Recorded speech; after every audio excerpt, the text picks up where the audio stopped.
밀실 야담을 방문해 주셔서 너무나 감사합니다. 좋아요와 구독은 저에게 큰 힘이 됩니다.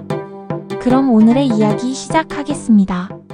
옛날 조선 후기 평안도 외곽 깊숙한 곳에 자리한 양반가의 이야기를 들려드리겠습니다. 가을빛 깊어가는 저녁, 높은 담장으로 둘러싸인 기와집에서는 한 여인의 한숨 소리가 바람을 타고 흘러나왔습니다. 안주인 혜영은 창가에 앉아 정원을 내려다보며 또 한 번 깊은 한숨을 내쉬었죠. 30을 넘긴 나이에도 아이 하나 없는 자신의 처지를 생각하면 가슴이 무거워질 수밖에 없었습니다. 또 한 달이 지났구나. 거울 앞에 앉은 혜영의 눈가에는 어느새 주름이 생겨나고 있었어요. 시집 온 지 10년이 넘었지만 아직 자식 하나 없다는 사실이 혜영을 괴롭히고 있었습니다. 무엇보다 남편은 오래전부터 혜영의 방을 찾지 않았고 바깥채에서 술로 세월을 보내고 있었죠. 그날 밤 갑자기 하늘에서 천둥 소리가 울려 퍼졌습니다. 봄비가 내리기 시작하자 혜영은 황급히 빨래를 거두려 마당으로 나섰어요. 바로 그때였습니다. 마당 한쪽에서 일하던 머슴 길보기와 혜영이 우연히 마주친 것은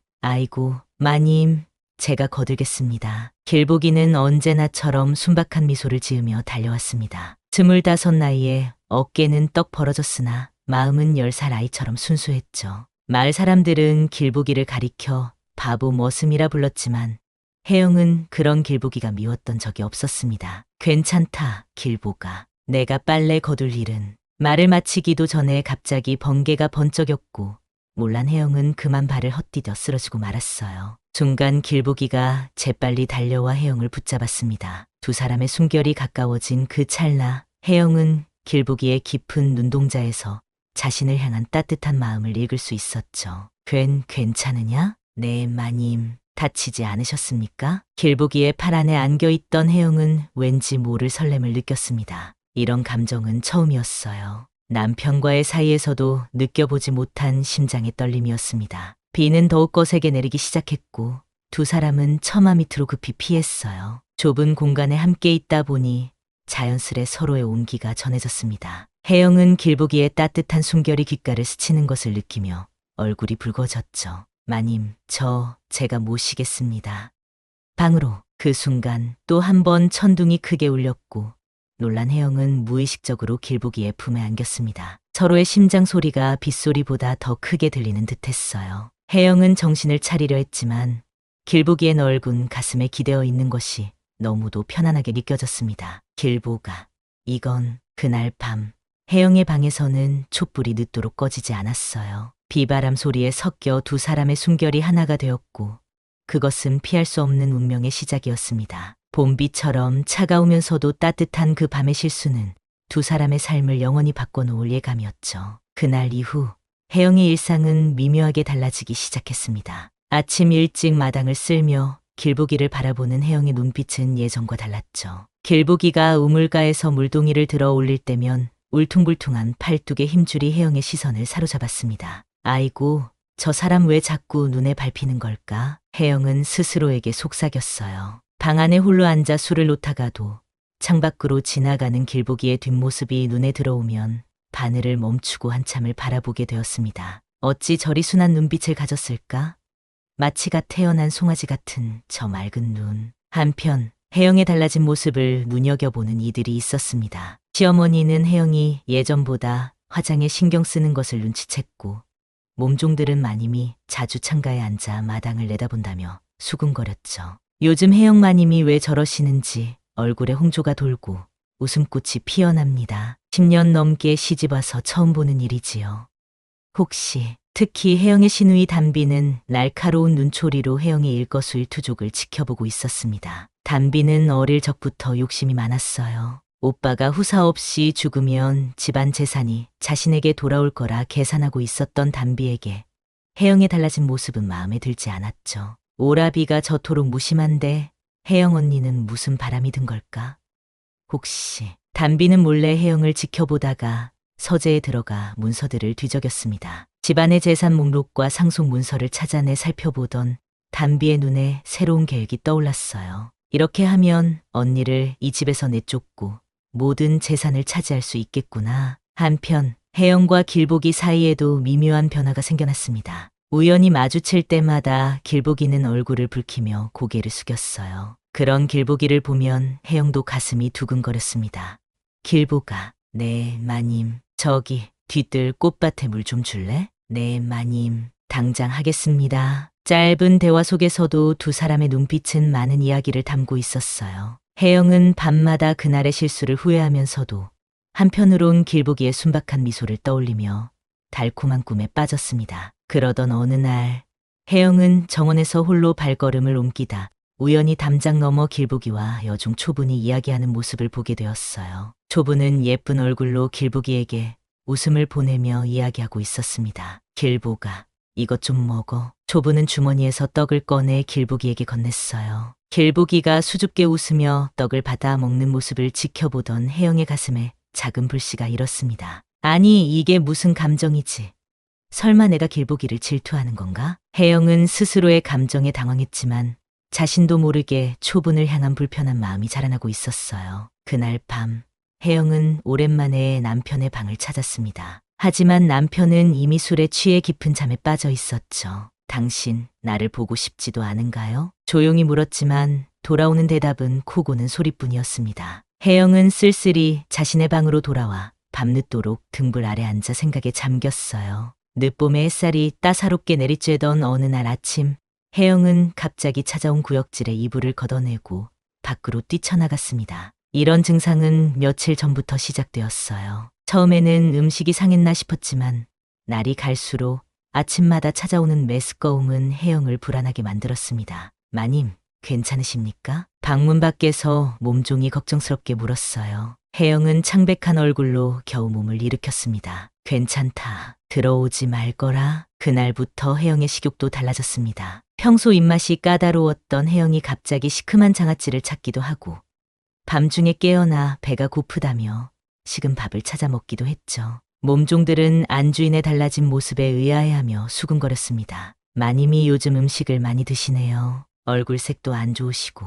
혹시 이런 이야기가 담비의 귀에 들어갔을 때 담비는 눈을 반짝였습니다. 그녀는 혜영을 지켜보며 무언가 확신하는 듯했어요. 한편 혜영 자신도 자신의 몸에 일어나는 변화를 느끼고 있었습니다. 밤마다 찾아오는 피로감, 갑자기 예민해진 감각들, 그리고 무엇보다 한 달이 넘도록 찾아오지 않는 월경. 설마 이럴 수가. 혜영은 침상에 앉아 두 손으로 얼굴을 감쌌습니다. 만약 정말 아이를 가졌다면 그 아이는 분명.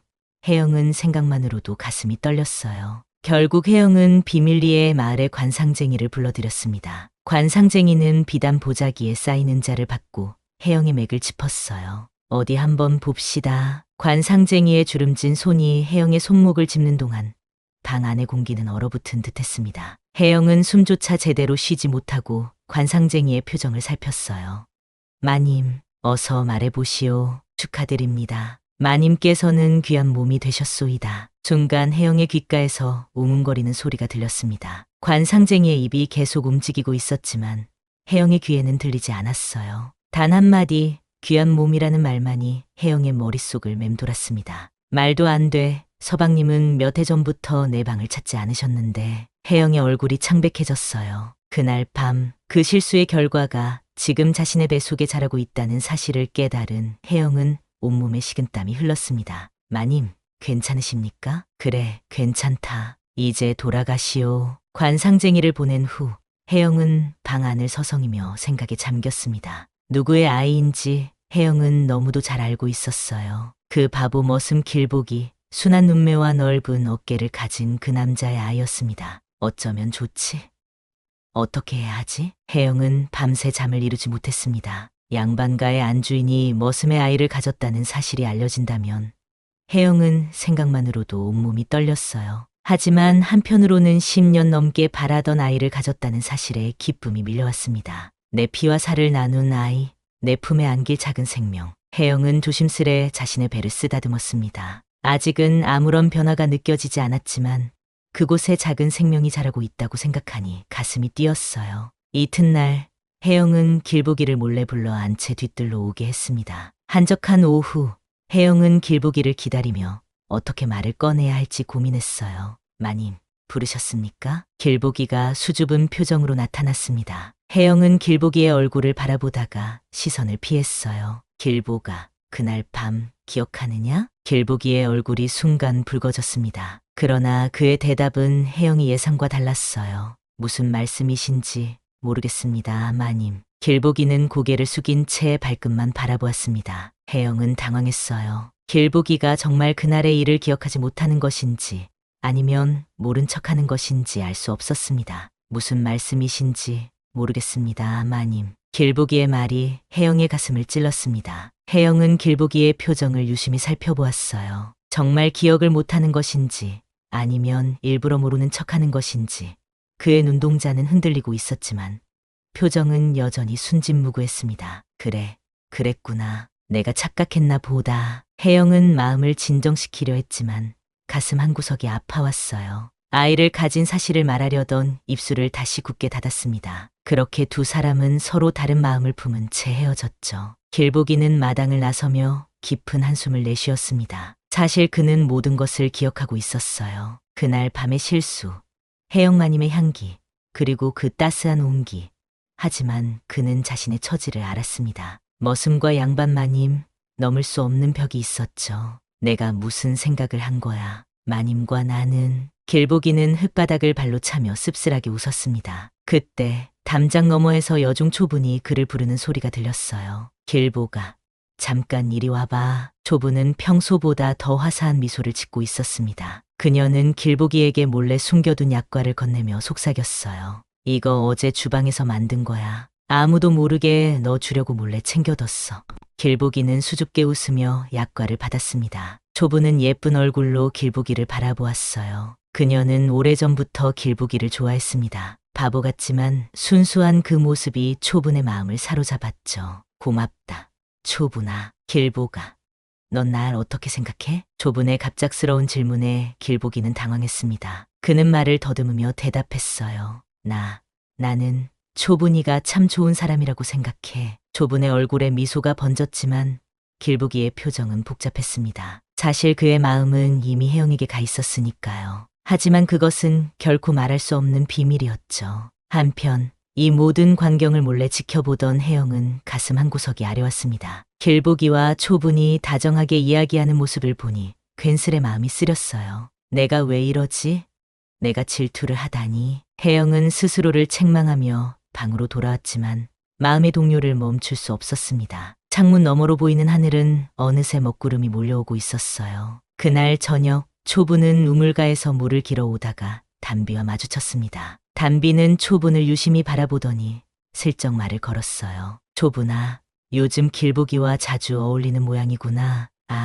아닙니다. 그냥 가끔 이야기를 나눌 뿐이에요. 초분의 대답에 담비는 의미심장한 미소를 지었습니다. 그러고 물었어요. 길보기가 요즘 혜영 언니와도 자주 이야기하더구나. 초분의 표정이 굳어졌습니다. 그녀는 이미 혜영과 길보기 사이에 무언가 있다고 의심하고 있었어요. 담비의 말은 그 의심에 불을 지폈죠. 그런가요? 응, 아마 너도 봤을 거야. 혜영 언니가 길보기를 부르면 얼굴이 빨개지면서 달려가잖니. 담비의 말에 초분의 속이 부글부글 끓어올랐습니다. 그녀는 오래전부터 길보기를 좋아했는데 혜영이 그를 빼앗아 간다고 생각하니 참을 수 없었어요. 내가 왜 그런 걸 신경 써야 하죠? 초분은 퉁명스럽게 대답했지만 담비는 초분의 마음을 꿰뚫어 보았습니다. 담비는 초분의 어깨에 손을 얹으며 속삭였어요. 초분아, 사실은 말이야. 혜영 언니가 요즘 이상하단다. 아침마다 구역질을 하고 먹을 것을 자주 찾아. 그리고 길보기를 자주 부르지. 이상하지 않니? 초분은 담비의 말을 듣고 눈을 크게 떴습니다. 그녀는 이미 그 의미를 알아차렸어요. 설마, 그래, 바로 그거야. 혜영 언니가 아이를 가진 것 같아. 근데 서방님은 몇 년째 언니 방에 들르지 않으셨지. 그럼 그 아이는? 초분의 얼굴이 창백해졌습니다. 담비의 말이 사실이라면 혜영마님은 길보기의 아이를 가진 것이었어요. 초분의 가슴에 불덩이가 타올랐습니다. 저 여자가 날 넘봤어. 나만 바라보던 복이었는데. 초분은 물동이를 떨어뜨리고 주먹을 꽉 쥐었습니다. 담비는 그런 초분의 모습을 보며 살짝 웃었어요. 그녀의 계획대로 초분의 마음에 불을 지핀 것이었습니다. 구름 한 점 없이 맑은 하늘 아래 혜영은 정원의 나무 그늘에 앉아 있었습니다. 배 속의 아이가 조금씩 자라는 것을 느끼며 혜영은 술을 놓다 말고 먼 산을 바라보았어요. 이제 2달이 지났고 혜영의 허리춤은 조금씩 둥그러지고 있었습니다. 이대로 가다간 곧 티가 날 텐데 혜영은 한숨을 내쉬었습니다. 머슴의 아이를 가졌다는 사실이 알려진다면 양반가의 체면은 땅에 떨어지고 자신은 쫓겨날 것이 분명했어요. 하지만 그보다 더 혜영을 괴롭히는 것은 길보기의 냉담한 태도였습니다. 왜 그날의 일을 부정하는 걸까? 내가 꿈을 꾼 것도 아닌데. 혜영이 생각에 잠겨 있을 때 멀리서 길보기가 나무를 패는 소리가 들려왔습니다. 혜영은 자리에서 일어나 길보기가 있는 방향으로 걸음을 옮겼어요. 이제는 더 이상 미룰 수 없었습니다. 그에게 사실을 알려야 했죠. 혜영이 다가가자 길보기는 도끼질을 멈추고 고개를 숙였습니다. 땀에 젖은 그의 모습이 혜영의 가슴을 뛰게 했어요. 길보가, 네, 마님, 할 말이 있다. 따라오너라. 혜영은 담장 너머 한적한 언덕으로 길보기를 데려갔습니다. 주변에 아무도 없음을 확인한 후 혜영은 깊은 숨을 들이마시고 말했어요. 길보가, 나 아이를 가졌다. 길보기는 순간 얼어붙은 듯 했습니다. 그의 얼굴에서 핏기가 싹 가셨어요. 마님, 내 아이다. 길보가. 혜영의 말에 길보기는 고개를 돌린 채 아무 말도 하지 않았습니다. 그의 어깨가 미세하게 떨리고 있었어요. 혜영은 길보기의 반응이 못마땅했습니다. 왜 말이 없느냐? 내 아이를 가졌다는데 그것도 양반집 안주인이. 마님, 그건 불가능합니다. 길보기의 말에 혜영은 충격을 받았습니다. 불가능이라니. 혜영은 그의 팔을 붙잡았어요. 무슨 말이냐? 그날 밤 우리는 분명히. 마님, 제발 그런 일은 없었습니다. 제발 그만두십시오. 길보기는 간절한 눈빛으로 혜영을 바라보았습니다. 그 눈빛 속에는 두려움과 슬픔, 그리고 무언가 더 깊은 감정이 담겨 있었어요. 혜영은 그제야 깨달았습니다. 길보기는 자신을 보호하기 위해 그 일을 부정하고 있었던 거예요. 넌 날 지키려는 거지? 마님, 저는 그저 머슴일 뿐입니다. 마님께선 양반집 안주인이시고. 길보기의 말에 혜영의 눈에서 눈물이 흘러내렸습니다. 그의 마음을 이해할 수 있었어요. 둘 사이의 벽은 너무나 높았습니다. 하지만 이 아이는 서방님의 아이라고 하셔야 합니다. 그게 마님과 아이를 위한 길입니다. 길보기의 단호한 말에 혜영은 할 말을 잃었습니다. 그의 말이 맞았어요. 하지만 혜영의 마음은 이미 길보기에게 가 있었습니다. 길보가, 내 마음은 어떠냐? 나를 조금이라도 생각하고 있느냐? 혜영의 질문에 길보기는 길게 침묵했습니다. 그리고 마침내 입을 열었어요. 마님은 제게 해와 같은 존재입니다. 감히 올려다볼 수도 닿을 수도 없는. 그 말을 끝으로 길보기는 몸을 돌려 언덕을 내려갔습니다. 혜영은 그 자리에 한동안 서 있었어요. 그의 대답은 거절이면서도 한편으론 고백이었습니다. 그날 이후 혜영은 길보기를 더 이상 불러내지 않았습니다. 그저 멀리서 그의 모습을 바라볼 뿐이었어요. 하지만 둘의 만남을 눈치챈 사람이 있었으니 바로 담비와 초분이었습니다. 담비는 이 틈을 타 혜영이 아이를 숨겨 나오려 한다는 헛소문을 퍼뜨리기 시작했어요. 마을의 노파들과 이야기하며 살짝 흘리는 정도였지만 그 소문은 불길처럼 번져나갔습니다. 들었소? 혜영 마님이 아이를 가졌다는데 서방님이 몇 년째 방에 들르지 않았다면서요? 그럼 누구의 시집 귀신이 붙은 게야 머슴이랑 통정했다지 뭐냐. 이런 소문이 집안까지 들어오자 혜영은 점점 고립되기 시작했습니다. 시어머니는 혜영을 의심스러운 눈초리로 바라보았고 몸종들도 예전처럼 친근하게 대하지 않았어요. 한편 초분의 마음은 갈수록 복잡해졌습니다. 길보기를 향한 사랑과 질투, 그리고 혜영에 대한 배신감이 뒤엉켰어요. 길보가, 우리 같이 도망가면 어떨까? 어느 날 밤 초분이 길보기에게 속삭였습니다. 길보기는 놀란 표정으로 초분을 바라보았어요. 무슨 소리야? 초분아? 어디로 도망간단 말이냐? 먼 데로 가자. 너와 나 둘이서 새 삶을 시작하는 거야. 길보기는 초분의 제안에 당황했습니다. 하지만 그의 마음 한구석에선 혜영과 이곳을 떠나야 한다는 생각이 자라고 있었어요. 그것만이 혜영을 지킬 수 있는 길이라고 생각했으니까요. 장마철의 끝자락, 밤하늘에 먹구름이 몰려오며 천둥 소리가 울려 퍼졌습니다. 혜영은 방 안에서 배를 쓰다듬으며 창밖을 바라보았어요. 이제 임신 사실이 점점 드러나고 있었습니다. 치마폭으로 가리기엔 배가 너무 불러왔고 허리를 감싸는 버선본도 점점 느슨해져 갔죠. 이제 어떻게 해야 할까? 혜영은 깊은 한숨을 내쉬었습니다. 집안의 시선은 갈수록 따가워졌고 소문은 더 크게 퍼져나갔어요. 하인들조차 등 뒤에서 수군거렸습니다. 한편 길보기와 초부는 그날 밤 도망갈 계획을 세우고 있었습니다. 초부는 몰래 주방에서 식량을 훔쳐 보자기에 싸두었고 길보기는 마음의 준비를 하고 있었어요. 길보가, 오늘 밤이야. 자정이 되면 뒷문으로 나와. 초분이 길보기에게 속삭였습니다. 길보기는 무거운 마음으로 고개를 끄덕였어요. 그는 혜영을 두고 떠나는 것이 가슴 아팠지만 이것이 혜영과 아이를 위한 길이라 생각했습니다. 해가 지고 어둠이 내려앉자 길보기는 자신의 짐을 챙겼습니다. 몇 벌 안 되는 옷가지와 세냥의 동전, 그게 전부였어요. 그는 마지막으로 혜영의 방이 있는 안채를 바라보았습니다. 마님, 부디 평안하시길. 그때였습니다. 혜영이 방을 나와 마당을 가로질러 오는 모습이 보였어요. 길보기는 급히 몸을 숨겼습니다. 혜영은 왠지 불안한 마음에 길보기를 찾아 나온 것이었죠. 한편 초부는 이미 뒷문에서 길보기를 기다리고 있었습니다. 그녀는 주변을 살피며 불안한 듯 발을 동동 굴렀어요. 어서 와야 할 텐데. 그때 뒷문 쪽에서 희미한 등불빛이 보였습니다. 초부는 급히 몸을 숨겼어요. 하지만 등불을 든 것은 혜영이 아닌 담비였습니다. 이게 누구야? 초분이 아니냐? 담비의 날카로운 목소리에 초분은 얼어붙었습니다. 담비는 초분의 손에 있는 보따리를 발견하고 의심스러운 눈초리로 물었어요. 이 밤중에 보따리는 왜 챙긴 거지? 아무것도 아닙니다. 그저 설마 도망가려는 건가?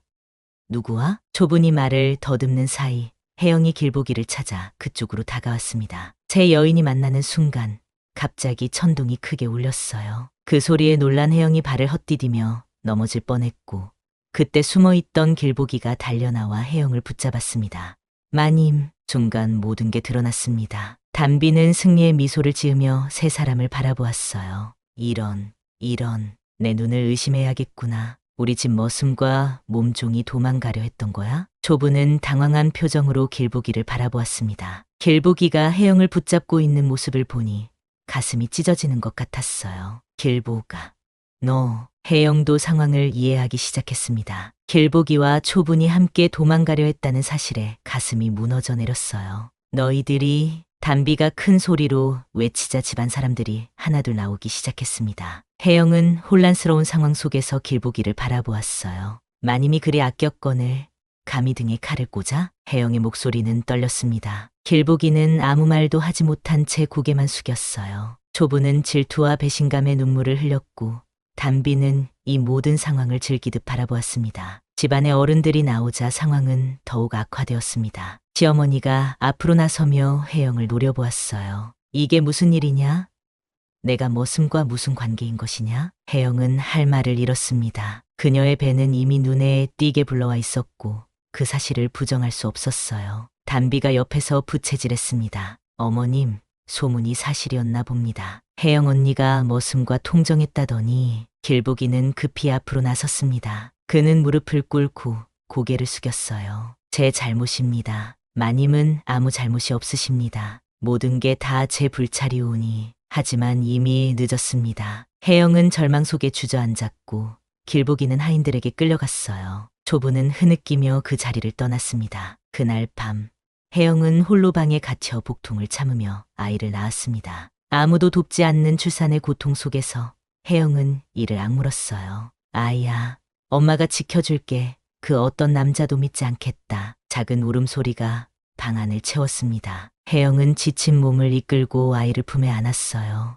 눈물을 삼키며 그녀는 다짐했습니다. 이제부터 나와 너 둘이 살아갈 거야. 가을 햇살이 창문으로 비치던 아침, 혜영은 갓난아이를 품에 안고 있었습니다. 아이는 길보기를 닮아 눈매가 순했고 혜영을 닮아 코와 입술이 고왔어요. 혜영은 아이의 작은 손가락을 만지며 미소 지었습니다. 내 아들, 내 소중한 보물. 아이를 낳은 후 혜영은 방에 갇혀 지냈습니다. 시어머니의 명령으로 아무도 그녀를 찾아오지 않았고 음식조차 문틈으로 밀어 넣어 주었어요. 하지만 혜영은 아이만 있으면 견딜 수 있었습니다. 한편 담비는 상속을 노리고 더욱 적극적으로 움직이기 시작했습니다. 그녀는 혜영의 남편을 찾아가 사정을 설명하며 이혼을 종mis어요. 오라비, 이렇게 창피를 당했는데 어찌 그 여자를 계속 아내로 둘 수 있습니까?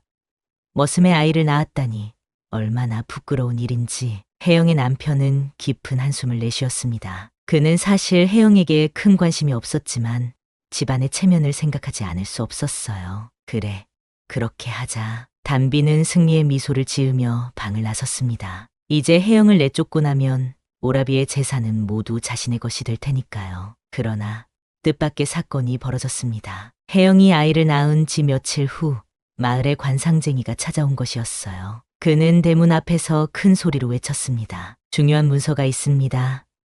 혜영 마님과 그 아이에 관한 진실입니다. 집안 사람들이 모두 놀라 마당으로 나왔습니다. 관상쟁이는 노인답지 않게 힘찬 목소리로 말했어요. 이 문서는 혜영 마님이 아이를 가졌을 때 제가 진맥한 결과를 적은 것입니다. 그리고 이것은 아이의 사주와 관상을 본 것이고요. 관상쟁이가 내민 문서를 담비가 가로챘습니다. 그녀는 눈을 크게 뜨고 내용을 읽더니 얼굴이 창백해졌어요. 이게 무슨 소리야? 시어머니가 다가와 문서를 빼앗아 읽었습니다. 그녀의 표정도 순식간에 변했어요. 이 아이는 정실의 핏줄이라고? 어찌된 일이냐? 관상쟁이는 미소를 지으며 설명했습니다. 그의 말에 따르면 혜영이 낳은 아이는 분명 양반의 핏줄이었어요. 아이의 관상과 사주가 그것을 증명했습니다. 이 아이는 귀한 명운을 타고났습니다. 앞으로 큰 인물이 될 것이며 이 가문을 빛낼 것입니다. 그리고 무엇보다 이 아이는 분명 정실마님과 도련님 사이에서 태어난 아이입니다. 담비는 발을 구르며 소리쳤습니다. 그녀는 관상쟁이의 말을 믿을 수 없었어요. 말도 안 돼. 오라비는 몇 년째 혜영 언니의 방을 찾지 않았어. 그 아이는 분명 머슴해. 아가씨, 조심하십시오. 함부로 말씀하시면 화를 입습니다. 관상쟁이의 단호한 목소리에 담비는 말을 멈췄습니다. 시어머니는 관상쟁이의 말과 문서를 다시 살펴보더니 깊은 생각에 잠겼어요. 그대의 말이 사실이라면 내 손자는 귀한 아이인 게로구나. 그렇습니다. 이 아이는 앞으로 과거에 급제하여 높은 벼슬에 오를 것입니다. 가문의 영광이 될 것이니 소중히 여기셔야 합니다. 시어머니의 마음이 흔들리기 시작했습니다. 그녀는 항상 손자를 갖고 싶어 했지만 아들이 후사를 이을 생각을 하지 않아 속상했던 터였어요. 이제 손자가 생겼다는 사실에 마음이 기뻤습니다. 그래, 내 손자라. 담비는 상황이 불리하게 돌아가는 것을 느끼고 급히 말했습니다. 그녀는 마지막 수단으로 길보기를 불러들였어요. 길보기, 너 혜영마님과 무슨 일이 있었지? 실토하거라. 길보기는 고개를 숙인 채 아무 말도 하지 않았습니다. 그는 혜영과 아이를 지키기 위해 침묵하고 있었어요. 이를 지켜보던 관상쟁이가 다시 입을 열었습니다. 그게 어찌 중요하겠습니까?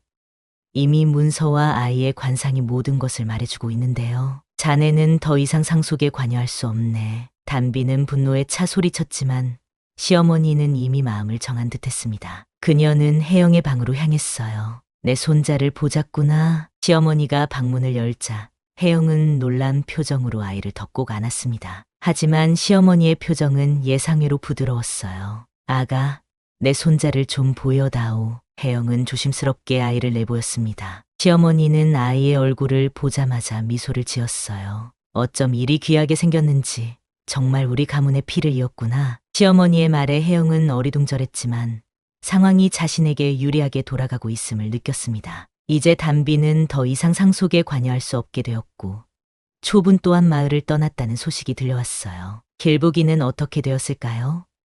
그는 잠시 창고에 갇혀 있다가 관상쟁이의 중재로 풀려났습니다. 하지만 그는 더 이상 이 집에 머물 수 없었어요. 떠나기 전 길보기는 담장 너머로 혜영의 방을 마지막으로 바라보았습니다. 마님, 부디 행복하세요. 그리고 우리 아이도. 길보기의 속삭임은 가을바람에 실려 사라졌습니다. 그는 등을 돌려 마을을 떠났어요. 아무도 그가 어디로 갔는지 알지 못했습니다. 세월이 흘러 봄이 다시 찾아왔습니다. 혜영의 아들은 어느덧 5살이 되었고 눈썹과 눈매는 길보기를 쏙 빼닮았어요. 하지만 집안 사람들은 아이가 혜영의 남편을 닮았다며 좋아했습니다. 우리 손자 참 총명하구나. 이렇게 글을 빨리 배우다니. 시어머니는 손자를 무릎에 앉히고 글을 가르치며 기뻐했습니다. 아이는 정말 총명했고 5살의 나이에 이미 천자문을 다 외울 정도였어요. 관상쟁이의 말대로 큰 인물이 될 상이었습니다. 혜영은 이제 집안에서 제 위치를 찾았습니다. 아들을 낳은 어머니로서 존중받았고 시어머니도 그녀를 다시 며느리로 인정했어요. 단비는 결국 다른 마을로 시집가게 되었고 혜영의 남편은 여전히 바깥 일에 관심을 두며 집에 잘 들르지 않았습니다. 그날 저녁 혜영은 아들과 함께 정원을 거닐고 있었습니다. 봄바람이 살랑거리며 복숭아꽃 향기를 실어왔어요. 아들은 나비를 쫓아 뛰어다니다 문득 혜영에게 물었습니다. 어머니, 아버지는 어디 계세요? 혜영은 잠시 말문이 막혔습니다. 아이가 말하는 아버지는 남편을 가리키는 것이었지만 혜영의 마음속에는 길보기의 얼굴이 떠올랐어요. 아버지는 멀리 계시단다. 언제 돌아오세요? 글쎄, 어머니도 모르겠구나. 아이는 고개를 갸웃거리더니 다시 나비를 쫓아 뛰어갔습니다. 혜영은 아들의 뒷모습을 바라보며 미소 지었어요. 그 모습이 길보기와 너무 닮아 가슴이 아렸습니다. 해가 저물기 시작하자 혜영은 아들의 손을 잡고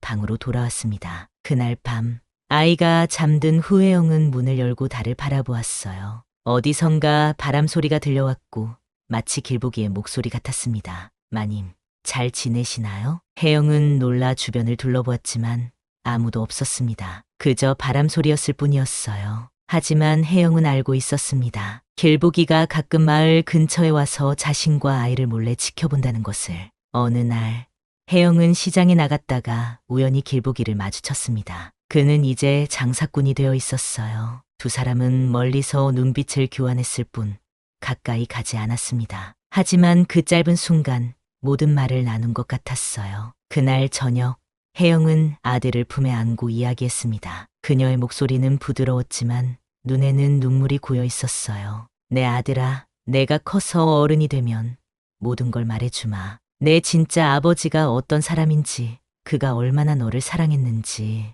아들은 혜영의 말을 이해하지 못했지만 고개를 끄덕였습니다. 그리고 작은 손으로 혜영의 눈물을 닦아주었어요. 어머니, 울지 마세요. 제가 있잖아요. 혜영은 아들을 꼭 안았습니다. 그녀는 속삭였어요. 그래, 내가 있구나. 넌 나의 전부란다. 달빛이 방 안으로 스며들었습니다. 혜영은 창문 너머로 하늘을 바라보았어요. 별들이 반짝이는 밤하늘 아래 그녀는 다시 한번 길보기를 생각했습니다. 길보가, 넌 나를 배신했지만 널 닮은 이 아이는 내가 지킬 것이다. 아이는 혜영의 품에 안겨 평화롭게 잠들었습니다. 그의 작은 손은 혜영의 손을 꼭 잡고 있었어요. 그 모습을 바라보며 혜영은 미소 지었습니다. 이제 그녀는 이해했습니다. 길보기의 배신은 사실 자신과 아이를 지키기 위한 희생이었다는 것을.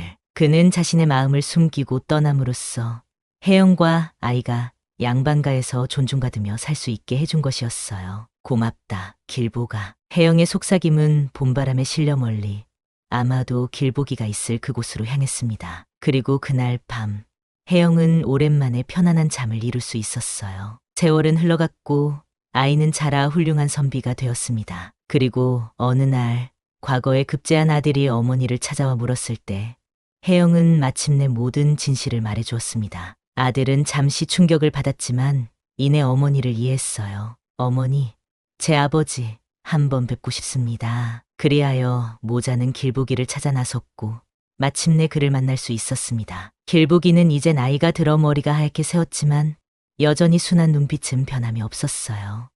아버님, 아들이 길보기 앞에 무릎을 꿇자 길보기의 눈에서는 눈물이 흘러내렸습니다. 그리고 혜영도 눈물을 참지 못했어요. 우리 아들이 이렇게 훌륭하게 자랐구나. 세 사람은 말없이 서로를 바라보았습니다. 그들의 눈빛 속에는 오랜 세월의 아픔과 사랑, 그리고 이제야 완성된 가족의 모습이 담겨 있었어요. 봄바람이 불어오며 새로운 시작을 알렸습니다. 이어서 매일 밤 몰래 숨어서 여종과 머슴을 지켜보던 마님의 금지된 사랑, 그 이야기를 시작합니다. 옛날 옛적 조선 후기 한양 외곽 깊은 산자락에 위치한 고택이 있었습니다. 그 집은 돌담으로 둘러싸여 있었고 봄이면 뒤뜰에 복숭아꽃이 만발하여 마치 분홍빛 구름이 내려앉은 듯 아름다웠죠. 이곳에 도화연이라는 마님이 살고 있었습니다. 도화연 마님은 이제 30 즈음의 나이였지만 얼굴에는 이미 세월의 흔적이 깃들어 있었어요. 남편 윤학철 대감은 3년 전 중풍으로 쓰러진 후 자리에 누워 말 한마디 제대로 못하고 있었죠. 그저 빛바랜 눈동자로 천장만 바라볼 뿐이었습니다. 대감님,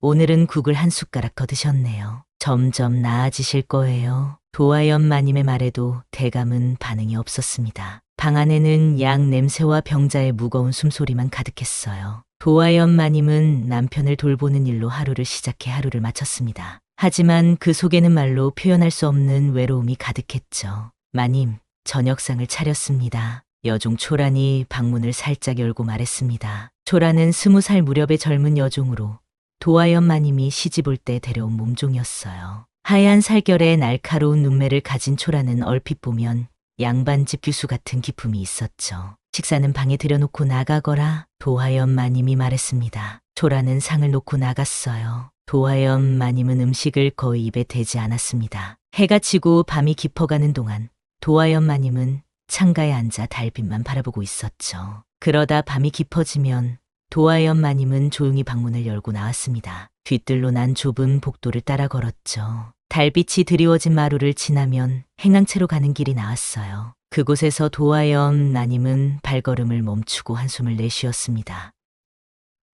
행랑채 끝방에서 들려오는 소리에 도화연 마님은 숨을 죽였습니다. 방 안에서는 초란과 머슴, 복돌이 은밀한 시간을 보내고 있었죠. 뜨거운 숨결과 낮은 신음소리, 도화연 마님은 귀를 막지 않았습니다. 오히려 그 소리에 온 신경을 집중했어요. 그것만이 이 고택에서 느낄 수 있는 유일한 생명의 증거였으니까요. 복돌아, 오늘 밤도 초란의 속삭임이 담장을 타고 흘러왔습니다. 도화연 마님은 벽에 등을 기대고 천천히 주저앉았어요. 눈을 감자 머릿속에 복돌의 모습이 떠올랐습니다. 다부진 어깨와 햇볕에 그을린 얼굴, 땀에 젖은 머리카락. 복돌은 25 정도로 보이는 젊은 머슴이었죠. 원래는 이웃 마을에서 온 일꾼이었는데 힘이 세고 일을 잘해서 정식 머슴으로 들인 사람이었습니다. 도화연 마님은 자신도 모르게 입술을 깨물었습니다. 가슴 안에서 울컥하는 감정을 꾹 눌러 참았죠. 이렇게 밤마다 남의 정을 훔쳐보는 자신이 한심하게 느껴졌습니다. 하지만 멈출 수 없었어요. 그 방, 그 소리, 그 흔들림. 그것만이 도화연 마님에게 유일한 생의 증거였으니까요.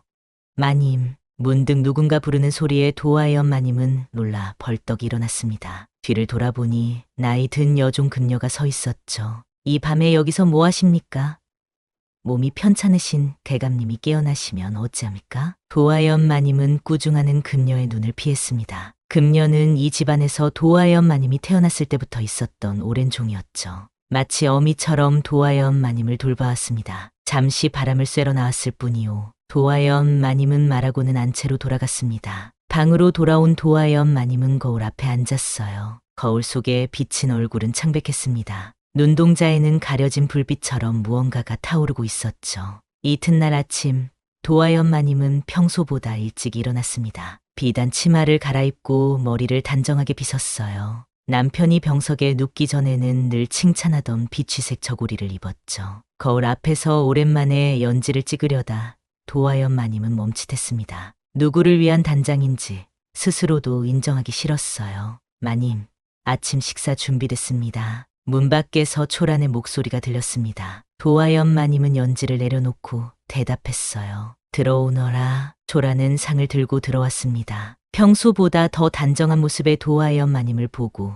눈을 동그랗게 떴죠. 오늘은 어디 나가실 일이라도 있으신가요? 도화연 마님은 잠시 말을 고르다 대답했습니다. 뒤뜰 복숭아 나무를 보러 가고 싶구나. 요즘 꽃이 필 때가 되었을 텐데. 초란은 조심스럽게 말했어요. 벌써 며칠 전에 다 졌습니다. 이제 작은 열매가 맺히고 있어요. 도화연 마님의 표정이 흐려졌습니다. 집안일에 관심을 두지 않은 지 오래였죠. 남편이 아프고 나서부터는 뒤뜰에도 나가본 적이 없었어요. 그래, 열매가 맺혔구나. 아침 식사를 마친 도화연 마님은 뒤뜰로 나갔습니다. 복숭아 나무 아래 작은 평상이 놓여 있었죠. 예전에는 남편과 함께 앉아 차를 마시던 곳이었습니다. 도화연 마님이 평상에 앉자 멀리서 나무를 다듬는 소리가 들렸어요. 도화연 마님은 소리 나는 쪽을 바라보았습니다. 복돌이 땀을 흘리며 도끼질을 하고 있었어요. 햇볕 아래 벗은 윗도리 사이로 단단한 근육이 움직이는 모습이 보였죠. 도화연 마님은 숨이 막히는 듯한 느낌이 들었어요.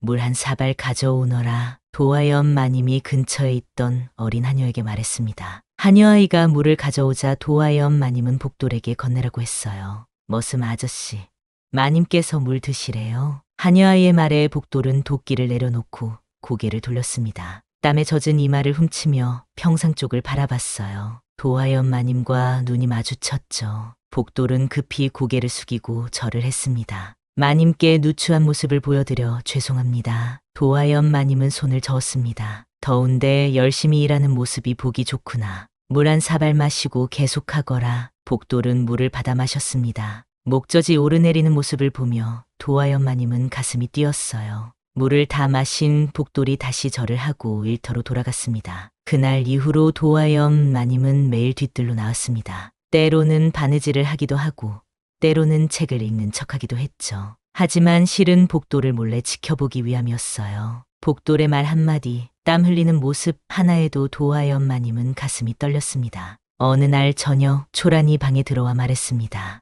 마님, 내일부터 며칠간 침실 청소를 맡아주실 분이 필요합니다.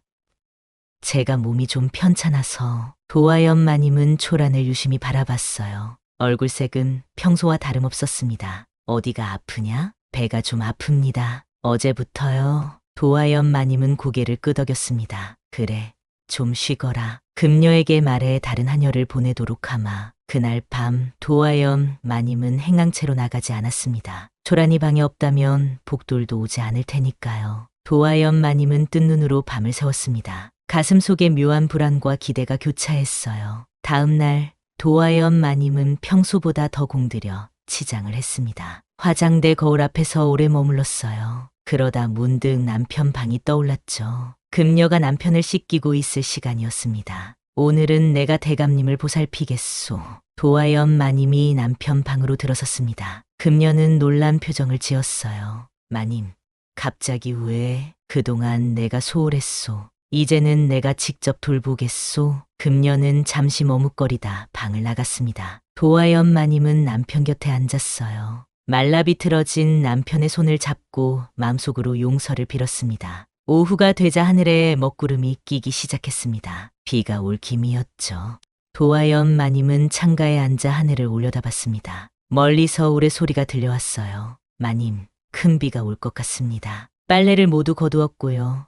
행랑채 지붕도 점검했습니다. 복돌이 마당에서 큰 소리로 보고했습니다. 도하연 마님은 창문을 열고 밖을 내다봤어요. 수고했다, 복돌아. 오늘은 일찍 쉬거라. 복돌은 허리를 굽혀 인사했습니다. 도하연 마님은 복돌의 이름을 부르는 순간 가슴이 설렜어요. 복돌아라고 부를 때마다 더 친밀해지는 느낌이었죠. 비가 심하게 올 것 같으니 안채 문단속도 미리 해두겠습니다. 복돌의 말에 도하연 마님은 고개를 끄덕였습니다. 잠시 후 빗방울이 떨어지기 시작했어요. 처음엔 가벼운 봄비였지만 점점 굵어져 장대비가 되었습니다. 저녁 무렵 도하연 마님은 남편 방에서 나왔습니다. 금녀가 남편 수발을 이어받았죠. 도하연 마님은 자신의 방으로 돌아와 등잔불을 켰습니다. 빗소리가 처마를 두드렸어요. 도하연 마님은 문갑에서 작은 병을 꺼냈습니다. 사또가 보내준 약주였죠. 평소에는 입에 대지 않던 것이었습니다. 하지만 오늘따라 마시고 싶은 충동이 들었어요. 작은 잔의 술을 따르고 입에 댔습니다. 쓰디쓴 맛이 혀를 자극했지만 이내 목구멍으로 내려가며 따뜻함이 퍼졌습니다. 도하연 마님은 두 번째 잔을 따랐어요. 그리고 세 번째, 어느새 얼굴이 붉어지고 정신이 흐릿해졌습니다. 복돌아, 너는 왜 그렇게 나를 못 본 척하느냐? 혼잣말이 새어나왔습니다. 도하연 마님은 자신도 모르게 눈물을 흘렸어요. 언제부터 이렇게 외로웠던 걸까요? 남편이 아프기 전에도, 아니 시집 오기 전부터 늘 외로웠던 것 같았습니다. 빗소리가 더 거세졌습니다. 바람이 창문을 흔들었어요. 도하연 마님은 비틀거리며 일어나 창문을 닫으려 했습니다. 그때 갑자기 방문이 열렸어요. 마님, 비가 새는 곳이 있어서. 아이고, 복돌이 놀란 표정으로 도하연 마님을 바라봤습니다. 도하연 마님은 술에 취해 제대로 서 있지 못했어요. 그만 넘어지려는 순간 복돌이 재빨리 다가와 도하연 마님을 붙잡았습니다. 마님, 이리 계시면 안 됩니다. 복돌의 팔에 안겨 도하연 마님은 눈을 감았습니다. 가까이서 느껴지는 복돌의 체온과 숨결이 너무 선명했어요. 도하연 마님은 눈을 감은 제 손을 뻗었습니다. 가지 마라, 복돌아. 내 손은 따뜻하구나. 복돌은 당황한 기색이 역력했습니다. 하지만 도하연 마님을 침상에 눕히고 이불을 덮어주었어요. 도하연 마님은 이불 속에서 복돌의 손을 꼭 잡고 놓아주지 않았습니다. 마님, 이러시면 안 됩니다. 제가 머슴이고 마님은 말하지 마라. 잠시만 곁에 있어다오. 복돌은 난처한 표정으로 방 안을 둘러봤습니다. 그때 문틈으로 누군가 지켜보는 시선을 느꼈어요. 복돌은 흠칫 놀라 손을 빼려 했습니다. 하지만 도화연 마님은 더 세게 복돌의 손을 붙잡았어요. 마님, 누가 보면 오해할 수 있습니다. 제발 정신 차리십시오. 복돌의 간절한 말에 도화연 마님은 천천히 눈을 떴습니다. 흐릿한 시선으로 복돌을 바라봤어요. 복돌의 얼굴에 떨어지는 작은 등불빛이 너무 아름다웠습니다. 내가 싫으냐, 내가. 도화연 마님의 말에 복돌은 고개를 저었습니다. 그런 것이 아닙니다. 마님께서는 대감의 부인이시고 저는 그저 머슴일 뿐입니다. 더구나 저는 초란과. 복돌의 말에 도화연 마님의 눈빛이 변했습니다. 취기가 순간 깨는 듯했어요. 도화연 마님은 천천히 손을 놓았습니다. 그래, 내 말이 옳구나. 가거라. 복돌은 안도의 한숨을 내쉬며 일어섰습니다. 도화연 마님에게 깊이 절하고 방을 나갔어요. 문이 닫히고 도화연 마님은 다시 눈물을 흘렸습니다. 하지만 이번에는 소리내어 울었어요. 밖의 빗소리에 묻혀 아무도 들을 수 없는 흐느낌이었습니다. 다음 날 아침 도화연 마님은 몹시 부끄러운 마음으로 눈을 떴습니다. 어젯밤 일이 꿈만 같았지만 머리에 지끈거림과 목에 타는 듯한 갈증이 현실임을 일깨웠어요. 밖은 비가 그치고 맑은 날씨였습니다. 마님, 아침 식사 준비됐습니다. 문 밖에서 금녀의 목소리가 들렸습니다. 평소라면 초란이 아침상을 가져왔을 텐데 오늘은 금녀였어요. 도화연 마님은 자리에서 일어나 앉았습니다. 들어오시오. 금녀가 상을 들고 들어왔습니다. 도화연 마님은 물었어요. 초란이는 아직도 몸이 좋지 않은가? 금녀는 고개를 끄덕였습니다. 네, 마님. 아직 열이 있어 누워 있습니다. 걱정 마십시오. 제가 약을 지어 먹였으니 곧 나아질 겁니다. 도화연 마님은 아침을 먹은 후 남편 방으로 갔습니다. 남편은 여전히 변함없이 누워 있었어요. 도화연 마님이 손수건으로 남편의 이마를 닦아주었습니다. 여보, 어젯밤에 내가 큰 실수를 할 뻔했어요. 당신이 이렇게 누워있는데 나는. 말을 잇지 못하고 도화연 마님은 남편의 손을 잡았습니다. 차갑고 마른 손이었어요. 한때는 이 손이 도화연 마님의 얼굴을 쓰다듬어 주었는데 이제는 그저 생명 없는 나뭇가지 같았습니다. 오전 내내 도화연 마님은 방 안에만 있었습니다. 복도를 마주칠 용기가 나지 않았어요. 그러다 점심 무렵 도화연 마님은 책을 가지러 서재로 향했습니다. 서재는 안채와 바깥채 사이에 있어 평소에는 잘 가지 않는 곳이었죠. 서재에 들어서니 책장 위에 먼지가 쌓여 있었습니다. 도화연 마님은 손수건으로 먼지를 털었어요. 그리고 책장 사이에서 오래된 가죽 문서처를 발견했습니다. 호기심에 문서처를 펼쳐보았어요. 그때 바깥에서 소란스러운 소리가 들렸습니다. 도화연 마님이 창문으로 고개를 돌리자 초란과 복돌이 담장 아래서 무언가 이야기하는 모습이 보였어요. 초란은 몸이 아프다더니 밖에 나와 있었습니다. 도화연 마님은 조용히 창문 가까이 다가갔습니다. 두 사람의 대화가 들려왔어요. 어젯밤에 정말 아무 일도 없었던 거야? 초란의 목소리가 날카로웠습니다. 내가 몇 번이나 말해야 하느냐. 마님이 술에 취해 계셨고 내가 그저 침상에 눕혀드렸을 뿐이다. 복돌이 답했습니다. 하지만 마님이 내 손을 잡았다며? 내가 직접 그렇게 말했잖아. 그건 마님이 취하셔서 그러신 거야. 아무 의미 없어. 초라는 믿지 않는 듯한 표정이었습니다. 난 눈치챘어. 마님이 너를 어떻게 바라보는지. 요즘 마님이 매일 뒤뜰에 나오시는 이유가 다 너 때문인 거잖아. 복돌은 당황한 기색이 역력했습니다. 무슨 소리야? 마님은 양반집 마님이시고 나는 그저 거짓말 마. 너도 마님을 좋아하지? 그래서 나한테 점점 멀어지는 거지? 조란의 목소리가 떨렸습니다. 복돌은 한숨을 내쉬었어요. 내가 왜 이러는지 모르겠다. 우리 사이는 변한 게 없어. 다만 내가 몸이 아프다고 해서 내가 거짓말했어. 아프지 않았어. 그저 너와 마님이 어떻게 되는지 지켜보고 싶었을 뿐이야. 도화연 마님은 창문에서 물러났습니다. 가슴이 뛰었어요. 조란이 모든 것을 알고 있었던 거였습니다. 도화연 마님은 문서처를 내려놓고 서재를 나왔어요. 방으로 돌아온 도화연 마님은 거울 앞에 앉았습니다. 거울 속 자신의 모습이 낯설게 느껴졌어요. 복도를 향한 감정이 이렇게 쉽게 들통난 것인지 아니면 자신이 너무 뻔히 보여준 것인지 알 수 없었습니다. 저녁이 되자 초란이 식사를 가져왔습니다. 도화연 마님과 초란의 눈이 마주쳤어요. 초란의 눈빛에는 무언가 차가운 것이 있었습니다. 몸은 다 나았느냐? 도화연 마님이 물었습니다. 네, 마님. 이제 괜찮습니다. 초란의 대답은 공손했지만 목소리에는 날이 서 있었어요. 그래. 앞으로는 아프다고 거짓말하지 말 거라. 초란은 놀란 눈으로 도화연 마님을 바라봤습니다. 도화연 마님이 알고 있다는 사실에 당황한 기색이 역력했어요.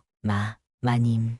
제가 더 할 말 없다면 나가보아라. 초란은 고개를 숙이고 방을 나갔습니다. 문이 닫히자 도화연 마님은 깊은 한숨을 내쉬었어요. 이제 집안의 공기가 변해버렸습니다. 돌이킬 수 없는 강을 건넌 기분이었죠. 며칠 동안 도화연 마님은 복도를 마주치지 않으려 했었습니다. 방 안에만 머물거나 남편을 간호하는 데 시간을 보냈죠. 하지만 머릿속에선 계속해서 복돌의 모습이 떠올랐습니다. 그의 따뜻한 손길, 당황하던 눈빛, 그리고 초란과 나누던 대화, 모든 것이 뒤섞여 도화연 마님을 괴롭혔어요. 그러던 어느 날 밤, 도화연 마님은 또다시 행랑채로 향했습니다. 이번에는 초란과 복돌의 만남을 엿듣기 위함이 아니었어요. 도화연 마님은 직접 복돌을 만나고 싶었습니다. 행랑채 앞에 서서 도화연 마님은 잠시 망설였습니다. 하지만 이내 마음을 굳히고 작은 소리로 불렀어요. 복돌아. 잠시 후 문이 열리고 복돌이 나왔습니다. 도화연 마님을 보자 놀란 표정이 역력했어요. 마님, 이 밤중에 여기는 어쩐 일로? 나와 잠시 이야기할 수 있겠느냐? 사람 없는 곳으로 가자. 복돌은 머뭇거리다 고개를 끄덕였습니다. 두 사람은 대밭으로 향했어요. 달빛이 대나무 사이로 스며들어 은은한 그림자를 만들었습니다. 마님, 무슨 말씀을 하시려는 거죠? 도화연 마님은 깊은 숨을 들이마셨습니다. 그리고 마음속에 오래 담아두었던 말을 꺼냈어요. 나는 매일 밤 너를 엿보았노라. 그 방에서 초란과 함께할 때 나는 숨을 죽이고 서 있었지. 복돌의 얼굴이 창백해졌습니다. 말문이 막힌 듯 아무 말도 하지 못했어요. 처음에는 그저 외로움 때문이라 생각했다. 하지만 점점 깨달았지. 내가 보고 싶었던 건 너였다는 것을. 도화연 마님의 목소리가 떨렸습니다. 복돌은 당황한 기색이 역력했어요. 마님, 그런 말씀 마십시오. 마님은 양반집 마님이시고 저는 그저 천한 머슴일 뿐입니다. 더구나 마님께는 대감님이 계시지 않습니까? 도화연 마님은 복돌에게 한 걸음 다가섰습니다. 달빛 아래 그녀의 얼굴은 한층 더 창백하게 빛났어요. 내 남편은 이미 반쪽 영혼만 남은 사람이다. 3년 동안 내가 어떻게 살아왔는지 아느냐? 하루하루가 지옥이었다. 그런데 내가 이 집에 온 후로 처음으로 가슴이 뛰기 시작했다. 복돌은 고개를 숙였습니다. 무슨 말을 해야 할지 몰라 당황한 기색이 역력했어요. 마님, 저는 초란과 정이 있습니다. 비록 신분은 다르지만 우리는 서로를 내가 모를 줄 아느냐? 그래서 더 괴로웠다. 너희를 볼 때마다 시기와 질투에 가슴이 찢어지는 듯했으니 도화연 마님의 눈에서 눈물이 흘러내렸습니다. 복돌은 손을 뻗어 그 눈물을 닦아주려다 멈췄어요. 그런 행동이 허락되지 않는다는 걸 알았기 때문입니다. 마님, 제발 돌아가십시오. 지금 이 자리에서 모든 것을 잊으시는 게 좋습니다. 우리 모두를 위해서. 그때 갑자기 대나무 숲에서 소리가 들렸습니다. 누군가 서 있었어요. 달빛에 비친 실루엣은 분명 초란이었습니다. 초란의 눈은 무섭도록 차가웠어요. 모든 광경을 지켜보고 있었던 것입니다. 초란아. 복돌이 놀라 소리쳤습니다. 초란은 아무 말 없이 돌아서서 뛰어갔습니다. 복돌은 당황한 눈빛으로 도화연 마님을 바라봤어요. 가봐라. 도화연 마님이 말했습니다. 그 아이를 찾아가거라. 복돌은 잠시 망설이다 초란을 쫓아갔습니다. 도화연 마님은 홀로 대나무 숲에 남았어요. 달빛이 그녀의 눈물을 비추었습니다. 모든 것이 끝난 듯한 느낌이었죠. 다음 날 아침 도화연 마님은 평소보다 늦게 일어났습니다. 밤새 한숨도 못 잔 탓에 몸이 무거웠어요. 금녀가 아침 식사를 가져왔습니다. 초란이는 어디 있소? 도화연 마님이 물었습니다. 금녀는 걱정스러운 표정으로 대답했어요. 아침부터 보이지 않습니다, 마님. 방도 비어있고 짐도 없어졌습니다. 도화연 마님은 놀라 자리에서 일어났습니다. 복돌은? 복돌도 보이지 않소? 아닙니다, 마님. 복돌은 평소와 같이 마당에서 일하고 있습니다. 도화연 마님은 안도의 한숨을 내쉬었습니다. 그러나 곧 초란이 어디로 갔을지 걱정이 되었어요. 아무리 질투가 났더라도 초라는 도하연 마님이 어릴 때부터 함께한 몸종이었습니다. 며칠이 지나도 초라는 돌아오지 않았습니다. 도하연 마님은 인근 마을에 사람을 보내 초란을 찾아보라 했지만 흔적을 찾을 수 없었어요. 마음 한구석이 무거웠습니다. 자신 때문에 초란이 집을 나간 것이 분명했기 때문이죠. 그러던 어느 날 도하연 마님은 서재에서 예전에 보았던 가족 문서철이 생각났습니다. 무언가 찾아볼 게 있을 것 같아 서재로 향했어요. 문서철을 펼쳐보니 가문의 족보와 각종 문서들이 정리되어 있었습니다. 문서들을 살펴보던 중 도하연 마님은 이상한 편지 하나를 발견했습니다. 어머니의 글씨체였어요. 도하연 마님의 어머니는 10년 전에 돌아가셨지만 그 글씨체는 지금도 선명하게 기억나는 것이었죠. 편지는 내 사랑하는 딸에게라고 시작했습니다. 도하연 마님은 편지를 읽기 시작했어요. 편지의 내용은 충격적이었습니다. 내 딸아, 내가 이 편지를 읽는다면 나는 이미 세상에 없을 것이다. 하지만 너에게 알려주어야 할 진실이 있다. 너의 아버지와 나 사이에는 큰 비밀이 있었다. 아버지는 첩을 두었고 그 사이에서 태어난 딸이 있다. 그 아이의 이름은 란인이라. 그 아이는 지금 우리 집에서 종으로 살고 있다. 그 아이의 어미는 병으로 세상을 떠났고 아버지는 그 아이를 데려와 종으로 삼았다. 내가 언젠가 이 사실을 알게 된다면 그 아이를 용서하고 보살펴 주기 바란다. 그 아이는 내 이복 여동생이니라. 도하연 마님은 편지를 떨어뜨렸습니다. 초란이 자신의 이복 여동생이라니 믿기지 않았어요. 그동안 초란을 종으로 부리면서 그런 사실도 모르고 있었다니. 도하연 마님은 서둘러 다른 문서들을 찾아보았습니다. 그리고 마침내 초란의 출생에 관한 기록을 발견했어요. 초란의 본명은 율란이었고 도하연 마님의 아버지와 첩 사이에서 태어난 딸이었습니다. 초란의 어머니가 죽은 후 아버지는 초란을 데려와 도하연 마님의 몸종으로 삼았던 것이죠. 이런 그 아이가 내 여동생이었다니. 도하연 마님은 혼란스러웠습니다. 그래서 초란이 자신과 닮았다고 생각했던 건가요? 그래서 초란에게 왠지 모를 친밀감을 느꼈던 건가요? 그때 문득 다른 생각이 떠올랐습니다. 복돌에 관한 문서도 있을지 모른다는 생각이었어요. 도하연 마님은 계속해서 문서들을 뒤적였습니다. 그리고 마침내 복돌에 관한 기록을 찾아냈어요. 복돌의 본명은 윤서진이었습니다. 도하연 마님은 그 이름을 보고 놀랐어요. 윤은 도하연 마님의 성씨였습니다. 계속해서 읽어내려가자 더 충격적인 사실이 나왔어요. 윤서진은 도하연 마님의 친오빠였습니다. 어릴 때 납치되어 종으로 팔려갔던 오빠였죠. 도하연 마님은 오빠가 있었다는 사실조차 몰랐습니다. 부모님이 일찍 돌아가셔서 그런 이야기를 들을 기회가 없었던 거죠. 이게 말이 되는 일인가. 도하연 마님은 온몸이 떨려왔습니다. 복돌이 자신의 친오빠라니 그동안 자신이 품었던 감정은 무엇이었던 걸까요?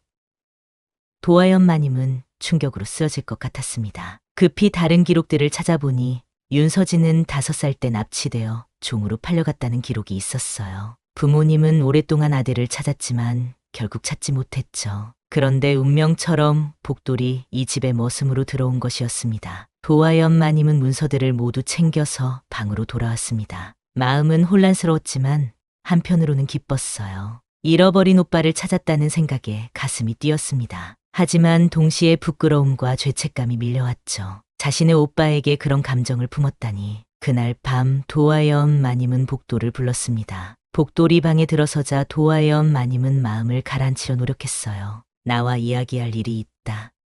앉거라. 복돌은 조심스럽게 자리에 앉았습니다. 도하연 마님은 문서들을 꺼내 복돌에게 보여주었어요. 내 본명이 혹시 윤서진이 아니냐? 복돌은 놀란 표정을 지었습니다. 어떻게 아셨습니까?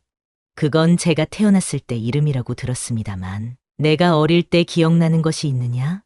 큰 집에 살았던 기억이라든지. 복돌은 고개를 갸웃했습니다. 가끔 꿈에서 보는 장면들이 있습니다. 큰 마당이 있는 집이었고 어머니가 저를 안고 계셨던, 하지만 그저 꿈일 뿐이라 생각했습니다. 도하연 마님은 떨리는 손으로 문서를 펼쳤습니다. 이것을 보아라. 내가 5살 때 납치되어 종으로 팔려갔다는 기록이다. 그리고 내 본명은 윤서진. 그리고 나의 이름은 윤하연이다. 복돌의 얼굴이 창백해졌습니다. 그게 무슨 뜻입니까? 너는 내 오빠이다. 우리는 한 부모에게서 태어난 남매다. 복돌은 충격의 말을 잇지 못했습니다. 온몸이 굳은 채 도하연 마님을 바라봤어요. 도하연 마님도 복잡한 감정에 잠겼습니다. 처음엔 믿기 어려웠다. 도하연 마님이 말했습니다. 하지만 족보와 기록들을 확인해 보니 틀림없어. 아버지가 남긴 기록에도 있다. 5살이던 아들이 납치되어 아직도 찾지 못했다고. 복돌은 머리를 감싸 쥐었습니다. 그의 눈에서 눈물이 흘렀어요. 그래서 제가 이 집에 처음 왔을 때 왠지 모르게 친숙하다고 느꼈던 건가요? 마당의 나무들, 우물, 그리고 마님의 얼굴까지. 도하연 마님은 고개를 끄덕였습니다. 아마도 그랬을 거야. 피는 물보다 진하다고 하잖니. 복돌은 갑자기 일어났습니다. 절망감이 얼굴에 드러났어요. 그렇다면 지난번에 마님이 저에게 그런 감정을. 복돌의 목소리가 떨렸습니다. 도하연 마님은 얼굴이 붉어졌습니다. 부끄러움에 고개를 숙였어요. 내가 내 오빠를 탐했다니 내가 얼마나 큰 죄를 지을 뻔했던 거야. 복돌은 혼란스러운 표정으로 방 안을 서성였습니다. 그러다 문득 생각난 듯 물었어요. 그럼 초란은요?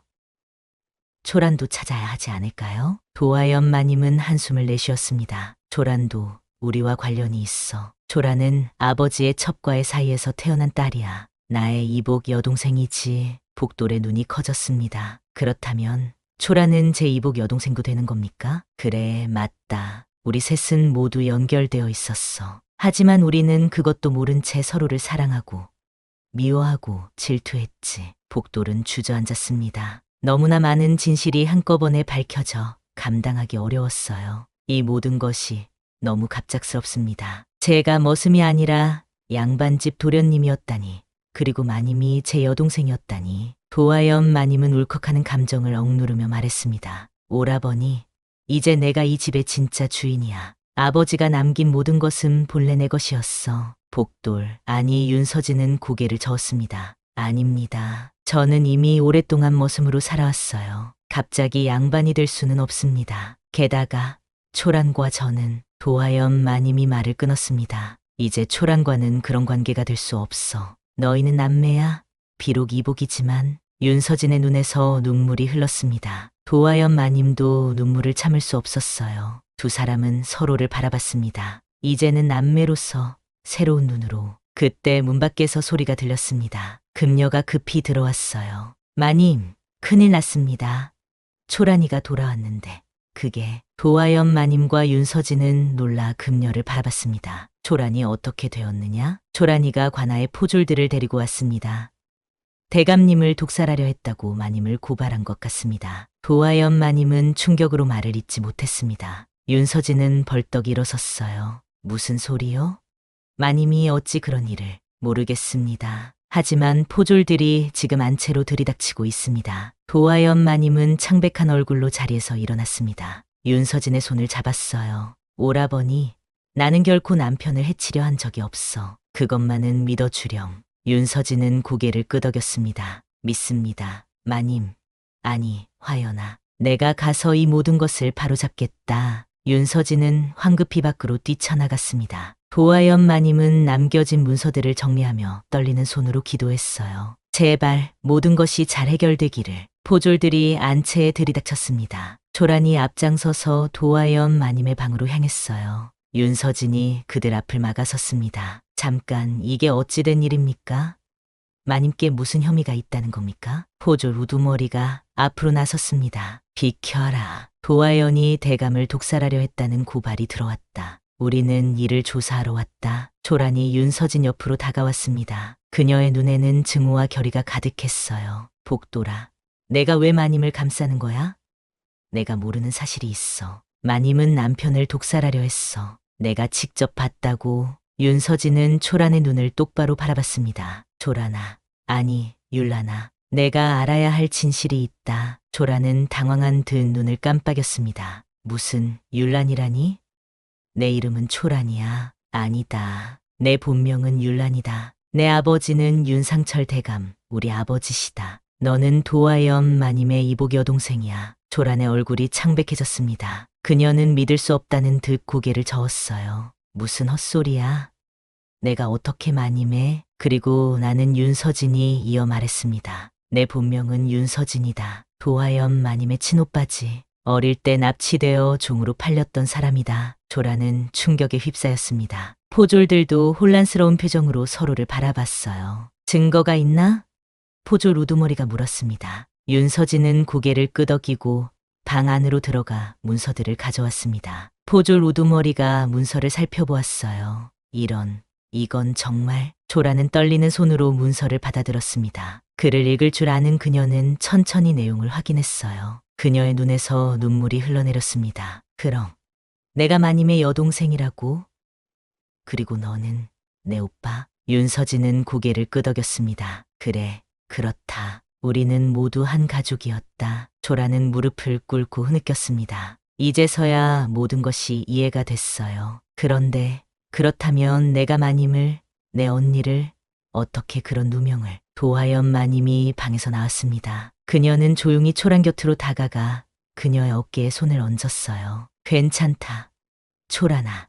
아니, 율란아. 내가 그런 마음이 들 수밖에 없었을 거야. 나도 한때 오빠를 향한 부적절한 감정을 품었으니까. 조라는 도하연 마님의 손을 잡고 흐느꼈습니다. 언니, 정말 죄송해요. 제가 질투에 눈이 멀어. 포졸 우두머리는 이 모든 상황을 지켜보다 한숨을 내쉬었습니다. 이복의 아가씨, 그럼 독살 혐의는 거짓 고발이었단 말인가? 조라는 부끄러운 얼굴로 고개를 끄덕였습니다. 네, 제가 질투와 분노에 눈이 멀어 거짓 고발을 했습니다. 마님은 제 언니는 결코 그런 일을 하지 않았어요. 포졸들은 서로 얼굴을 바라보다 물러났습니다. 도하연 마님, 윤서진, 그리고 초라는 마당에 함께 남았어요. 이제 우리는 어떻게 해야 하지? 도하연 마님이 물었습니다. 윤서진은 깊은 생각에 잠겼습니다. 이 집은 이제 더 이상 우리에게 행복을 줄 수 없을 것 같습니다. 너무 많은 상처와 오해가 쌓였어요. 조란이 말했습니다. 우리 모두 이 집을 떠나면 어떨까요? 새로운 곳에서 다시 시작하는 거예요. 도하연 마님은 잠시 생각하다 대답했습니다. 하지만 대감은, 내 남편은 어떻게 하지? 윤서진이 도하연 마님의 손을 잡았습니다. 의원을 모셔오겠습니다. 대감님을 잘 돌봐드릴 수 있는 분을 찾아서요. 우리가 떠난다고 해서 대감님을 버리는 것은 아닙니다. 도하연 마님은 고개를 끄덕였습니다. 그녀의 눈에서 눈물이 흘렀어요. 그래, 우리에게는 새로운 시작이 필요해. 그날 밤, 세 사람은 오랫동안 이야기를 나눴습니다. 과거의 아픔과 오해를 풀고 새로운 미래를 계획했어요. 그리고 며칠 후, 어느 비 오는 밤, 고택에 불이 났습니다. 불은 빠르게 번져나갔어요. 다행히 대감은 이미 의원의 집으로 옮겨진 후였습니다. 마을 사람들이 모두 달려와 불을 껐지만 고택은 거의 다 타버렸죠. 그리고 그 집에 살던 사람들, 도하연 마님과 복돌, 그리고 초라는 어디에도 보이지 않았습니다. 사람들은 불 속에서 죽었다고 생각했지만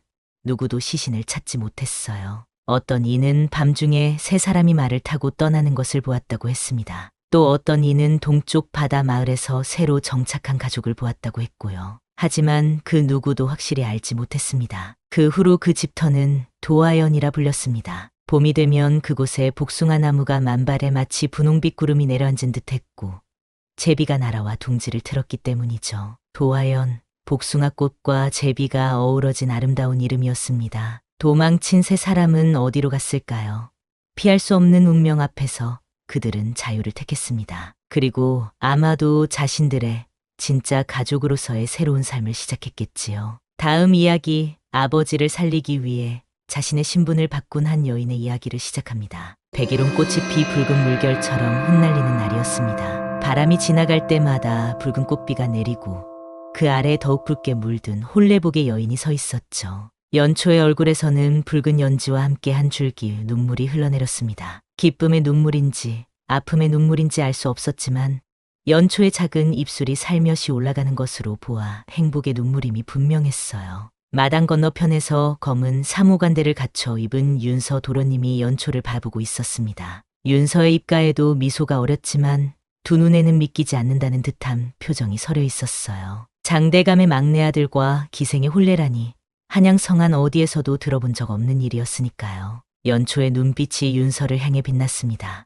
오늘 이 자리에 오기까지 두 사람이 겪었던 온갖 우여곡절이 주마등처럼 스쳐갔죠. 그렇게 두 사람의 이야기는 1년 전으로 거슬러 올라갑니다. 한양 장안에서 가장 이름난 기방, 청하루는 언제나 사람들로 북적였습니다. 그 중에서도 연초는 몸을 드러내지 않아도 마음을 벗게 만드는 여자라는 소문이 자자했죠. 연초가 시조 한 수를 읊으면 거친 무관도 고지식한 선비도 한순간엔 없을 잃었습니다. 손님들은 연초의 방에 들어서기만 해도 마음이 편안해진다고들 했어요. 한 수 읊어주시면 어떨까 싶소만 처음 청화루를 찾은 젊은 손님이 말했습니다. 윤서 도련님이었죠. 청화루의 주인 최 씨는 귀한 손님이 오셨다며 연초에게 눈짓했어요. 연초는 고개를 살짝 숙이며 대답했습니다. 도련님 마음에 드실 만한 글귀가 떠오르질 않아 송구하옵니다. 윤서는 빙긋이 웃으며 말했어요. 마음에 들든 안 들든 기생의 소임이 아니겠소? 내 술값은 충분히 지불했을 텐데. 방 안의 공기가 차갑게 식었습니다. 모두의 시선이 연초에게 향했죠. 연초는 고개를 들어 윤서를 바라보았어요. 눈동자에는 분노가 어렸지만 목소리는 고요한 물결처럼 흘러나왔습니다. 도련님께서 원하시니 들려드리죠. 하지만 술값으로 살 수 있는 건 술일 뿐 사람의 마음은 아닙니다. 연초의 당당한 대답에 윤서의 눈빛이 변했습니다. 그는 처음으로 연초의 얼굴을 제대로 바라보았어요. 붉은 입술보다 하얀 목덜미보다 부드러운 손끝보다 윤서의 시선을 사로잡은 것은 연초의 맑은 눈빛이었습니다. 연초가 해금을 들어 한 곡조를 연주하기 시작했어요. 손가락이 현을 타고 움직일 때마다 방 안에는 한 폭의 그림이 펼쳐지는 듯했습니다. 윤서는 말없이 그 모습을 지켜봤죠. 연주가 끝나자 방 안에는 깊은 침묵만이 남았어요. 윤서는 자리에서 일어나 짧게 인사를 건넸습니다. 실례했소. 다음에 다시 찾아뵙겠습니다. 다른 손님들이 웃음을 터뜨렸어요. 지레 겁을 먹고 도망가시나 봅니다. 연초의 마음은 백일홍처럼 쉽게 피었다 지는 법이 없거든요. 윤서는 웃음소리를 뒤로 한 채 청화루를 나섰습니다. 하지만 연초의 눈빛과 해금 소리는 윤서의 마음속에 깊이 새겨졌죠. 윤서는 자신도 모르게 걸음을 멈추고 청화루를 돌아보았습니다. 그날 밤 두 사람은 알지 못했습니다. 이 만남이 두 사람의 운명을 영원히 바꿔놓을 것이라는 사실을요. 이튿날 청화루에 다시 찾아온 윤서, 도련님의 모습에 모두가 놀랐습니다. 이번에는 혼자가 아니라 책 한 권을 들고 왔어요. 연초의 방 앞에 이르자 윤서는 조심스레 문을 두드렸습니다. 들어오십시오. 연초의 목소리가 들려왔어요. 윤서가 방 안으로 들어서자 연초는 검은고를 정리하고 있었습니다. 윤서는 책을 내밀며 말했어요. 어제는 실례했습니다. 제 무례함을 사과드리고자 이 책을 가져왔습니다. 연초는 책을 받아들고 표지를 살폈죠. 정구영언이었습니다. 이런 귀한 책을 어찌 받을 수 있겠습니까? 윤서는 빙그레 웃으며 말했어요. 시조를 좋아하신다기에 이 책이 마음에 드실까 생각했습니다. 그저 제 마음이니 부담 갖지 마십시오. 연초의 얼굴에 미소가 번졌습니다. 그녀는 조심스레 책장을 넘기기 시작했어요. 불꽃 앞에 놓인 저녁 눈처럼 연초의 얼굴이 책 위로 환하게 빛났습니다. 윤서는 그 모습을 바라보다 문득 입을 열었어요. 혹시 제가 옆에서 듣고 있어도 괜찮을까요? 연초 씨가 좋아하는 시조를 들려주셨으면 합니다. 연초는 잠시 윤서를 바라보았습니다. 어제와는 달리 부드러운 눈빛이었어요. 연초는 고개를 끄덕이며 책을 펼쳤습니다. 그날 이후로 윤서는 날마다 청화루를 찾았어요. 때로는 새 책을, 때로는 들에서 딴 꽃 한 송이를 가져왔습니다. 두 사람은 시를 읊고 음악을 나누며 서로를 알아갔죠. 윤서는 연초가 단순한 기생이 아니라 마음 깊은 곳에 시와 그림을 품은 사람임을 알게 되었습니다. 도련님은 왜 날마다 이곳을 찾으시는 건가요? 어느 날 연초가 물었어요. 윤서는 잠시 생각에 잠기더니 대답했습니다. 처음에는 저도 모르겠더군요. 하지만 이제는 알 것 같습니다. 연초 씨의 눈동자 속에 담긴 맑은 세상을 보고 싶어서일 겁니다. 연초의 눈가가 붉어졌어요. 그녀는 얼굴을 돌려 감정을 감추려 했지만 윤서는 이미 연초의 마음이 자신에게 기울어졌음을 느꼈습니다. 한편 청화루의 다른 기생들 사이에서는 불만의 목소리가 커져갔어요. 특히 새로 들어온 기생 춘하는 연초를 공공연히 시기했습니다. 춘하는 연초보다 어렸지만 뛰어난 미모와 춤 솜씨로 이름을 알리기 시작했죠. 언니는 참 좋겠어요. 장대감댁 도련님이 날마다 찾아오시니 춘하가 달콤한 목소리로 말했어요. 연초는 침착하게 대답했습니다. 윤서 도련님은 그저 시를 좋아하셔서 찾아오시는 거예요. 춘하는 교묘하게 웃으며 말했죠. 하지만 도련님 눈에는 언니밖에 안 보이시는 것 같은데요. 어쩌면 곧 청화루를 떠나게 될지도 모르겠네요. 연초는 대답하지 않았어요. 하지만 춘하의 말은 연초의 마음에 파문을 일으켰습니다. 청하루를 떠날 수 있다면 연초는 그런 생각조차 해본 적이 없었죠. 어느 날 밤 윤서는 연초에게 특별한 선물을 가져왔습니다. 작은 비단 주머니 안에는 푸른빛 비취 놀이개가 들어 있었어요. 제가 어릴 적 어머님께서 주신 것입니다. 언젠가 마음에 드는 이에게 주라 하셨지요. 연초는 놀이개를 바라보다 윤서의 얼굴을 올려다보았습니다. 두 사람의 눈빛이 만났을 때 말보다 깊은 감정이 오갔어요. 윤서가 연초의 손을 살며시 잡았습니다. 봄날 햇살처럼 따스한 온기가 두 사람 사이를 흘렀죠. 허나 이런 귀한 것을 기생인 제가 어찌 받을 수 있겠습니까? 연초의 목소리가 떨렸어요. 윤서는 연초의 손을 더욱 따뜻하게 감싸주며 말했습니다. 내 눈에는 기생이 아닌 한 사람의 연초로만 보입니다. 청하루의 가을이 찾아왔습니다. 단풍이 핏들 안에 수놓은 날, 윤서는 평소보다 늦은 시각에 연초를 찾아왔어요. 연초가 반갑게 맞이하려는 순간 윤서의 표정이 어둡다는 것을 알아챘습니다. 무슨 일이 있으신 건가요? 연초가 물었어요. 윤서는 주변을 살피더니 작은 목소리로 말했습니다. 아버님께서 제게 혼담을 의논하셨습니다. 다음 달이면 혼례를 치르게 될 것 같습니다. 연초의 얼굴에서 핏기가 가셨어요. 하지만 그녀는 담담한 목소리로 대답했습니다. 축하드립니다. 좋은 가문의 규수를 맞이하게 되셨군요. 윤서는 연초의 손을 꼭 잡았어요. 그렇게 말하지 마십시오. 나는 그 운사를 거절할 생각입니다. 연초는 깜짝 놀라 윤서를 바라봤죠. 어찌 그런 말씀을 도련님 신분으로 어찌 거절하실 수 있단 말입니까? 윤서의 눈빛이 단단해졌습니다. 신분이 뭐가 중요합니까? 내 마음은 오직 연초 씨에게만 있습니다. 연초의 눈에 눈물이 고였어요. 그녀는 고개를 저으며 말했습니다. 안 됩니다. 저는 기생일 뿐이에요. 도련님의 미래를 망칠 수는 없습니다. 윤서는 연초의 눈물을 닦아주며 속삭였어요. 함께 떠나면 됩니다. 남쪽 바닷가에 작은 집을 마련해 둘이 살면 됩니다. 달빛이 두 사람 위로 내려앉았어요. 연초의 마음속에 흔들림이 일었습니다. 지금껏 감히 꿈꿔보지 못했던 삶이 눈앞에 펼쳐진 것 같았죠. 이튿날 청하루 주인 최 씨가 연초를 불렀습니다. 최 씨의 얼굴은 심상치 않았어요. 내가 윤서 도련님과 사통한다는 소문이 돌고 있다. 이 바닥에서 소문이란 걸 알겠지.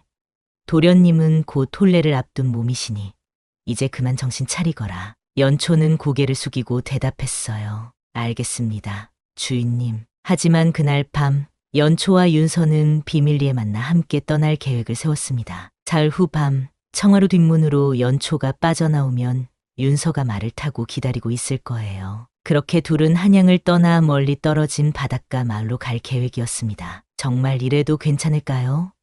도련님 신분으로 연초가 마지막으로 망설였어요. 윤서는 연초의 이마에 입술을 살며시 맞대며 속삭였습니다. 내게는 연초가 있는 곳이 집입니다. 계획을 세운 이틀 후 춘하가 연초의 방을 찾아왔어요. 달콤한 미소를 지으며 말했습니다. 언니, 큰일 났어요. 장대감 댁에서 사람들이 오셨대요. 도련님의 혼사에 관한 이야기를 하러 왔다고 합니다. 연초는 놀라 고개를 들었죠. 춘하는 안타까운 표정으로 말을 이었어요. 언니가 도련님과 사귄다는 소문이 퍼졌나 봐요. 장대감께서 크게 노하셨다고 합니다. 연초의 얼굴이 하얗게 변했습니다. 그때 갑자기 청하루 문이 요란하게 열리는 소리가 들렸어요. 대청마루에서 최 씨의 다급한 목소리가 들려왔습니다. 장대감 댁에서 오신 분들이십니다. 연초야, 어서 나오너라. 연초는 부들부들 떨리는 손으로 옷매무새를 다듬고 방에서 나왔어요. 대청 위에는 장대감 댁의 비복 두 명이 서 있었습니다. 그들은 연초를 보자마자 차갑게 말했죠. 내가 윤서 도련님을 홀리던 기생이냐? 도련님은 이미 집으로 돌아가셨다. 앞으로 도련님을 찾지 말고 생각도 하지 마라. 그렇지 않으면 청하루는 물론이고 내 목숨도 보장할 수 없을 것이다. 연초는 충격 속에서 자신의 방으로 돌아왔습니다. 비틀거리는 걸음으로 방구석에 쓰러지듯 앉았어요. 그녀의 눈앞에는 윤서와 함께 떠나기로 한 날의 환상이 아른거렸습니다. 하지만 이제 그 꿈은 물거품이 되어버렸죠. 언니, 괜찮아요? 춘하가 걱정스러운 얼굴로 다가왔습니다. 연초는 눈물 속에서도 희미하게 웃었어요. 괜찮아. 원래부터 이뤄질 수 없는 꿈이었으니까. 그러나 연초의 마음속에는 깊은 상처가 남았습니다. 윤서는 정말 자신을 버리고 떠난 것일까? 아니면 강제로 끌려간 것일까? 그날 밤 연초는 쪽지 한 장을 몰래 윤서에게 보냈어요. 하지만 답장은 돌아오지 않았습니다. 윤서가 사라진 지 열흘이 지났습니다. 청하루는 평소와 다름없이 손님들로 붐볐지만 연초의 방만은 조용했어요. 주인 최 씨는 연초에게 손님을 받을 것을 재촉했지만 연초는 병을 핑계로 거절했습니다. 이러다 내 자리를 춘하에게 빼앗기게 될 텐데 정신 차리려무나. 최 씨의 말에 연초는 쓴웃음을 지을 뿐이었어요. 연초에게는 이제 아무것도 중요하지 않았습니다. 윤서의 소식이 없는 날들이 계속되면서 연초의 마음은 점점 메말라갔어요. 한 달이 지나자 연초는 마지못해 다시 객실에 나가기 시작했습니다. 하지만 예전의 화사한 모습은 온데간데 없었어요. 연초의 눈빛은 생기를 잃었고 시를 읊는 목소리도 예전의 열정이 사라졌습니다. 연초야, 요즘 왜 이리 혼이 빠진 듯하냐? 장대감 댁 도련님 때문에 그러냐? 어느 날 취기가 오른 상인이 노골적으로 물었어요. 방 안의 공기가 얼어붙었습니다. 연초는 대답하지 않고 고개를 숙였죠. 그러자 상인은 더욱 목소리를 높였어요. 들리는 소문에 도련님은 곧 혼례를 치르신다더구나. 양반가의 규수와 말이다. 내가 아무리 발버둥 쳐도 기생은 기생일 뿐이지. 연초의 얼굴이 하얗게 변했습니다. 그녀는 떨리는 손으로 술잔을 들었지만 손에서 힘이 빠져 잔이 바닥에 떨어졌어요. 박살난 도자기 파편처럼 연초의 마음도 산산조각이 났습니다. 죄송합니다. 제가 치우겠습니다. 연초가 허리를 숙여 파편을 줍기 시작했어요. 그때 날카로운 조각이 그녀의 손가락을 베었습니다. 붉은 피가 흰 도포 위로 떨어졌죠. 연초는 피를 보며 멍하니 중얼거렸어요. 붉은 꽃집 같네요. 그 광경을 본 손님들은 불편한 기색으로 자리를 떠났습니다. 소문은 빠르게 퍼졌어요. 연초가 미쳤다는 소문이 한양 기방가를 휩쓸었죠. 연초에게 찾아오는 손님은 날이 갈수록 줄어들었습니다. 반면 춘하의 인기는 하늘을 찔렀어요. 춘하는 연초의 자리를 완벽하게 대체했고 청하루의 새로운 별로 떠올랐습니다. 춘하는 연초를 지나칠 때마다 승리의 미소를 지었어요. 언니, 오랜만이에요. 요즘 손님이 뜸하다면서요? 제 방은 너무 바빠서 쉴 틈이 없답니다. 연초는 그런 춘하의 말에 미소로 답했습니다. 내 인기가 많아 다행이구나. 청하루의 활기가 돌아왔으니 말이야. 춘하는 연초의 담담한 반응에 오히려 안색이 좋지 않았어요. 그녀는 더 날카로운 말을 던졌습니다. 도련님 소식 들으셨어요?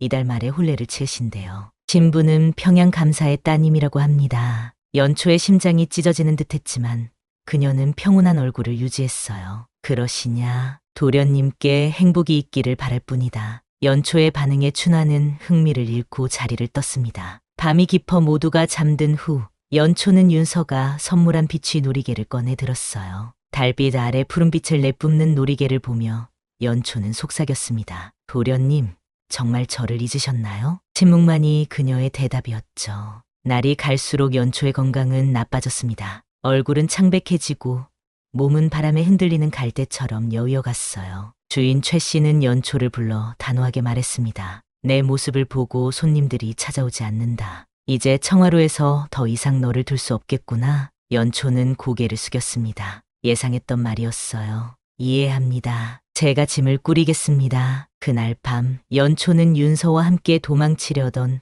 그날처럼 청하루의 뒷문을 통해 조용히 빠져나왔습니다. 하지만 이번에는 그녀를 맞이할 사람이 없었어요. 차가운 가을바람만이 연초의 볼을 스쳐 지나갔습니다. 연초는 한양의 좁은 골목길을 걸으며 생각했어요. 이제 어디로 가야 할지, 무엇을 해야 할지. 하지만 그녀의 마음속에는 윤서에 대한 그리움만이 가득했습니다. 별이 총총한 밤하늘 아래 연초는 홀로 걷기 시작했어요. 그녀가 향한 곳은 다름 아닌 장대감 댁이 있는 북촌이었습니다. 겨울이 가고 봄이 왔습니다. 그리고 다시 여름이 지나 가을이 찾아왔어요. 윤서가 사라진 지 정확히 1년이 지난 날이었습니다. 한양의 거리는 가을 축제로 북적였지만 윤서의 마음은 무거웠어요. 그는 긴 귀양살이를 마치고 겨우 한양으로 돌아왔습니다. 아버님, 제발 연초의 소식을 알려주십시오. 윤서는 아버지 장대감 앞에 무릎을 꿇었어요. 장대감은 한숨을 내쉬며 고개를 저었습니다. 이미 지난 일이다. 그 기생은 이제 청하루에 없다고 한다.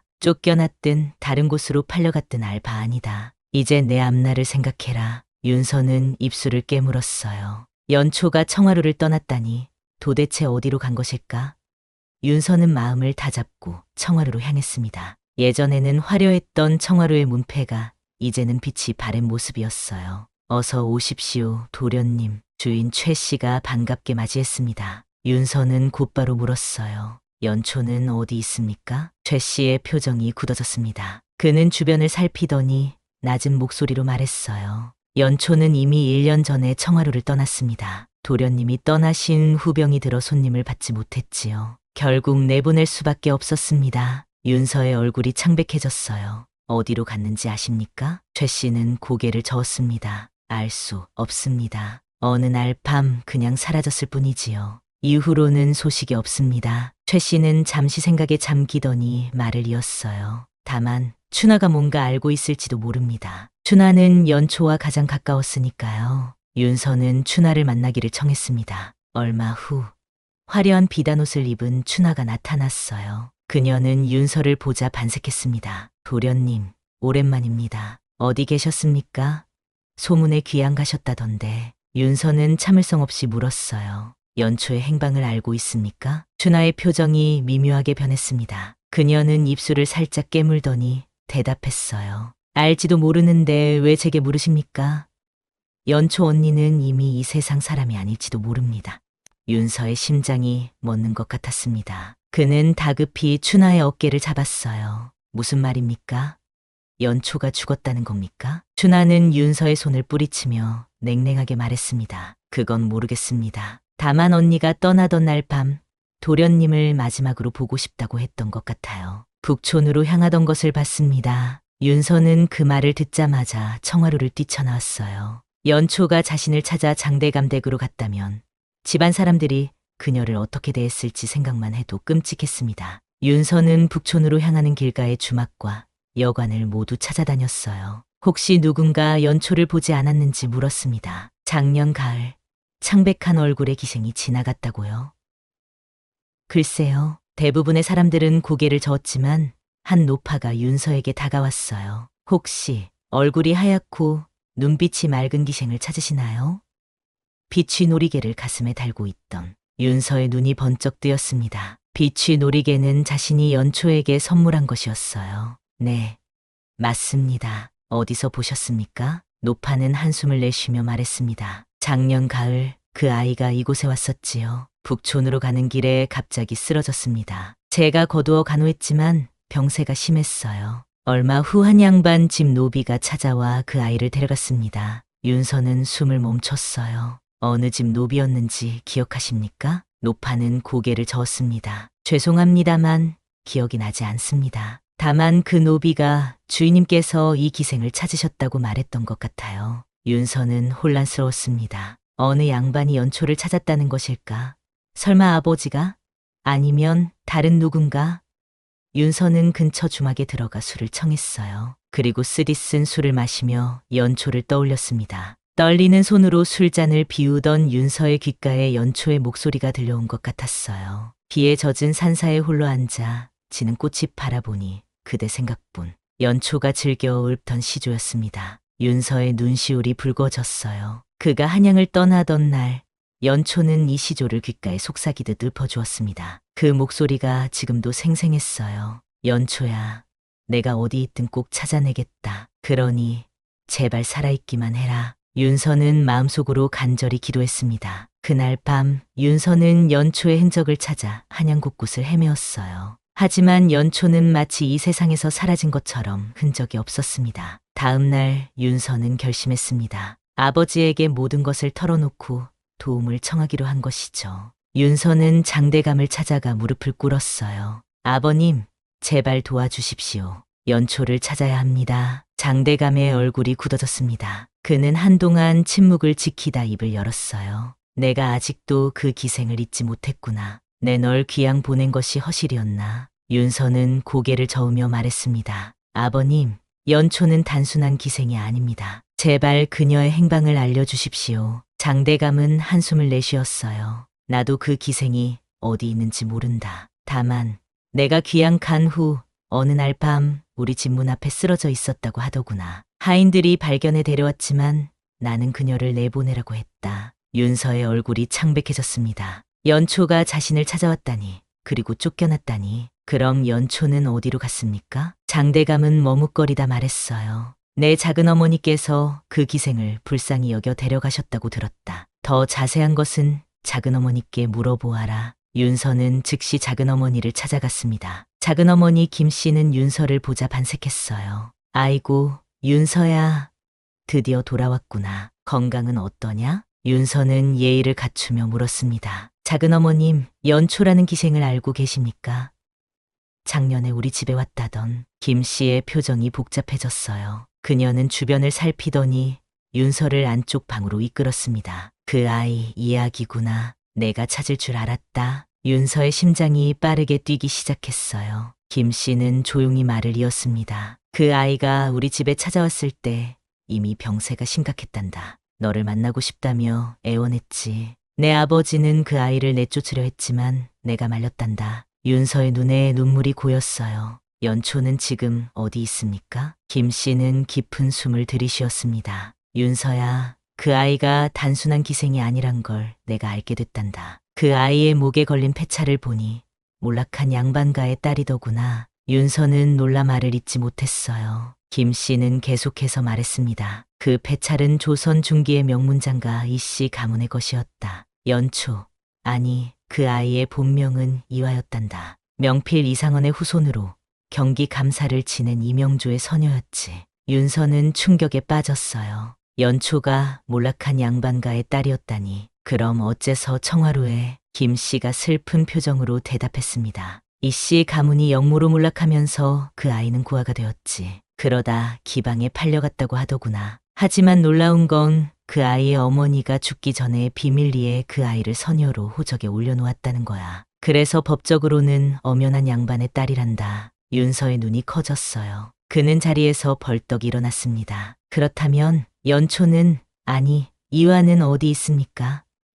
제발 알려주십시오. 김 씨는 윤서의 손을 꼭 잡았어요. 나도 그 아이가 내게 특별하다는 것을 알았단다. 그래서 내 친정인 평안도 안주로 보냈지. 지금은 내 오라버니 댁에서 지내고 있을 거야. 윤서의 얼굴에 희망이 피어났습니다. 그는 즉시 아버지를 찾아갔어요. 장대감 앞에 당당히 서서 말했습니다. 아버님, 제가 사랑하는 사람이 누구인지 이제 아셨을 것입니다. 연초, 아니 이화는 기생이 아닌 이명조 대감의 서녀입니다. 저는 그녀와 혼인하고 싶습니다. 장대감은 놀란 표정으로 윤서를 바라보았어요. 윤서는 단호하게 말을 이었습니다. 더 이상 그녀는 기생이 아닙니다. 제 아내가 될 사람입니다. 장대감은 한동안 말이 없었습니다. 그리고 마침내 입을 열었어요. 내가 그렇게까지 마음을 정했다면 내가 어찌 맞겠느냐. 하지만 한 가지 조건이 있다. 윤서는 긴장한 표정으로 물었습니다. 무슨 조건입니까? 장대감이 말했어요. 그녀가 정말 이명조의 서녀라는 증거를 가져와라. 그렇다면 내 허락하마. 이화를 찾기 위해 윤서는 즉시 평안도 안주로 향했습니다. 잘 밤낮을 말을 달려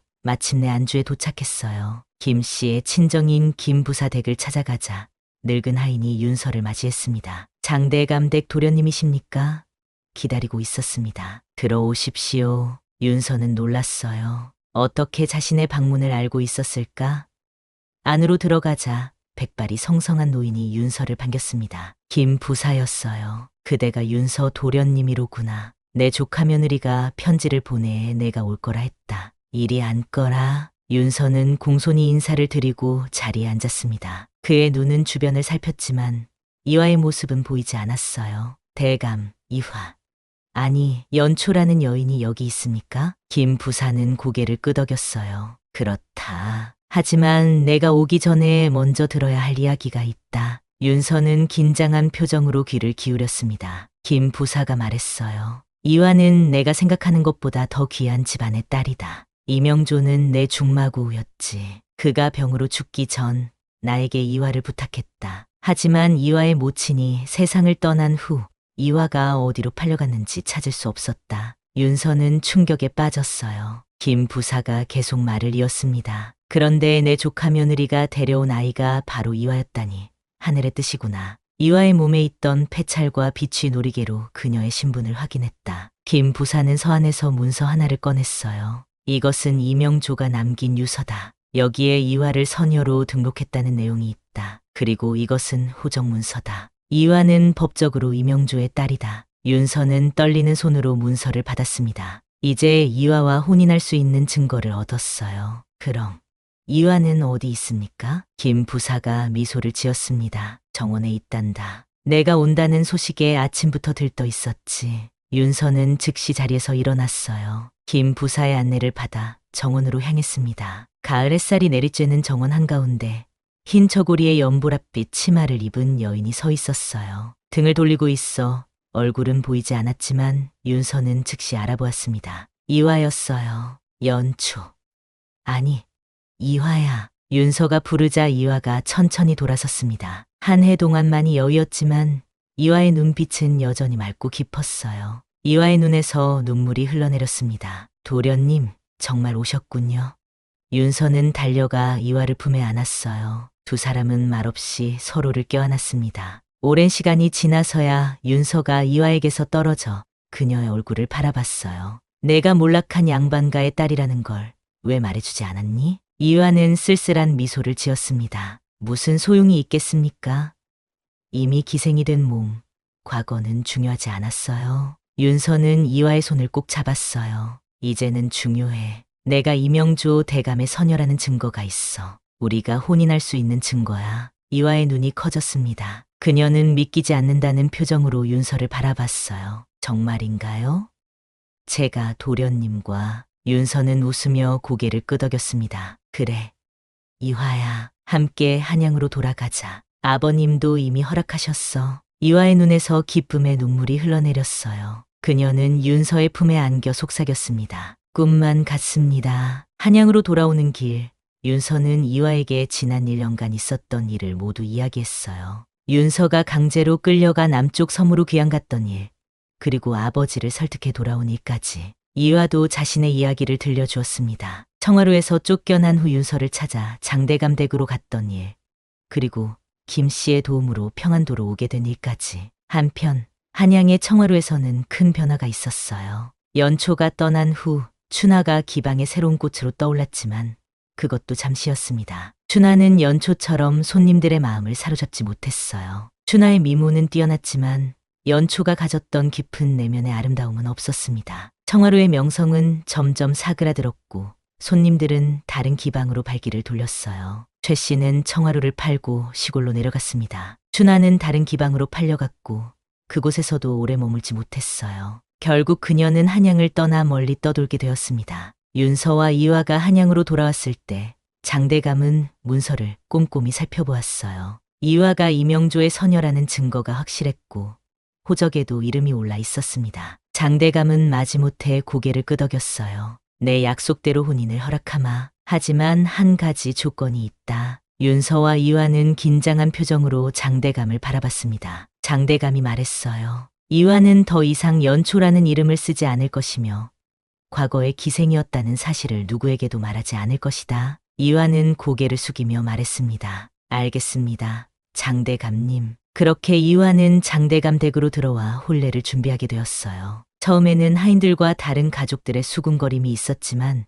이화의 우아한 태도와 교양 있는 행동에 점점 그들의 마음도 열리기 시작했습니다. 마침내 혼례일이 다가왔습니다. 장대감 댁 안뜰에는 붉은 비단으로 혼례 자리가 마련되었어요. 백일홍 꽃이 가득 핀 정원은 마치 꿈속 같았습니다. 바람이 불 때마다 붉은 꽃이 피 하늘에서 비처럼 내렸어요. 오늘따라 백일홍이 참 예쁘게 피었구나. 김 씨가 이화의 방에 들어와 말했습니다. 이화는 붉은 혼례복을 입고 있었어요. 연지와 곤지를 찍은 얼굴이 더없이 아름다웠습니다. 작은 어머님, 이렇게 도와주셔서 감사합니다. 제가 어떻게 보답해야 할지. 김 씨는 이화의 말을 손살에 치며 말렸어요. 그런 말 말 거라. 내가 윤서를 행복하게 해주는 것이 내게는 가장 큰 보답이란다. 이화의 눈에 눈물이 고였습니다. 김 씨는 소매로 이화의 눈물을 닦아주었어요. 울지 마라. 오늘은 내 인생에서 가장 행복한 날이니까. 자, 이제 나가볼까? 김 씨의 부축을 받으며 이화는 혼례 자리로 향했습니다.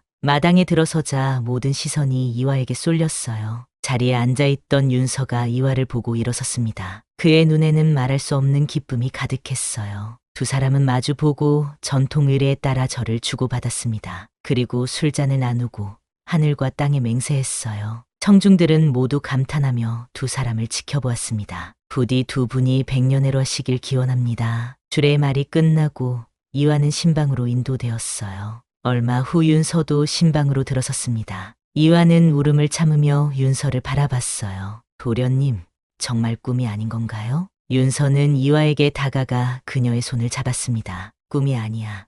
이화야, 이제 너는 내 아내야. 영원히. 이화의 볼을 타고 눈물이 흘러내렸어요. 윤서는 부드럽게 그 눈물을 닦아주었습니다. 이제 우리의 새로운 삶이 시작되었어. 과거는 모두 잊고 앞으로의 행복만 생각하자. 이화는 고개를 끄덕였어요. 그녀의 입가에 미소가 번졌습니다. 네, 도련님, 아니 서방님. 윤서는 웃으며 이화를 품에 안았어요. 창밖으로 백일홍 꽃이 피 춤추듯 흩날렸습니다. 몇 년이 지나 윤서와 이화는 귀여운 아들을 얻었어요. 아이는 외할아버지의 이름을 따 명이라고 지었습니다. 이화는 더 이상 시를 읊거나 거문고를 연주하지 않았지만 윤서의 마음속에는 여전히 연초의 모습이 살아있었어요. 어느 봄날 윤서는 우연히 장롱 깊숙한 곳에서 오래된 비취 놀이개를 발견했습니다. 그것은 윤서가 처음 연초에게 선물했던 것이었어요. 윤서는 놀이개를 들고 정원으로 나갔습니다. 이화가 어린 명을 안고 꽃을 바라보고 있었어요. 오래된 물건을 발견했소. 윤서가 말했습니다. 이화는 돌아보며 비취 놀이개를 알아보았어요. 그녀의 눈에 옛 기억이 스쳐 지나갔습니다.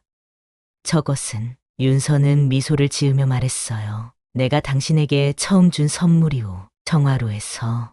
이화는 아이를 내려놓고 윤서에게 다가왔습니다. 그녀는 조심스레 놀이개를 손에 쥐었어요. 이것 때문에 제가 살아남을 수 있었어요. 제가 아플 때 이 놀이개가 도련님을 떠올리게 해주었거든요. 윤서는 이화의 손을 잡았습니다. 당신은 이제 노래를 부르지 않게 되었지만 내 마음속에선 여전히 시처럼 살아있소. 이화는 미소 지었어요. 그녀는 윤서의 품에 안겨 속삭였습니다. 우리의 사랑은 모든 시보다 아름다워요. 그렇게 윤서와 이화는 모든 역경을 이겨내고 행복한 삶을 살아갔습니다. 청하루의 기생 연초는 사라졌지만 장대감 댁의 안주인 이화는 더욱 빛나는 삶을 살았어요. 때때로 이화는 혼자 있을 때 조용히 거문고를 켰습니다. 그 소리는 윤서의 마음을 편안하게 해주었어요. 봄이 오고 여름이 가고 가을이 오면 장대감 댁 정원에는 어김없이 백일홍이 피었습니다. 꽃이 피 흩날릴 때마다 윤서와 이화는 첫 만남을 떠올렸어요. 기방의 오랜 손님과 기생이 아닌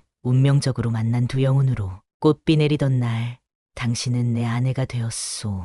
윤서가 이화에게 속삭이면 이화는 미소를 지으며 대답했습니다. 그리고 영원히 당신의 아내로 남을 거예요. 오늘의 세 편의 이야기를 들어주셔서 감사합니다. 평온한 하루 보내시고 다음 이야기에서 뵙겠습니다.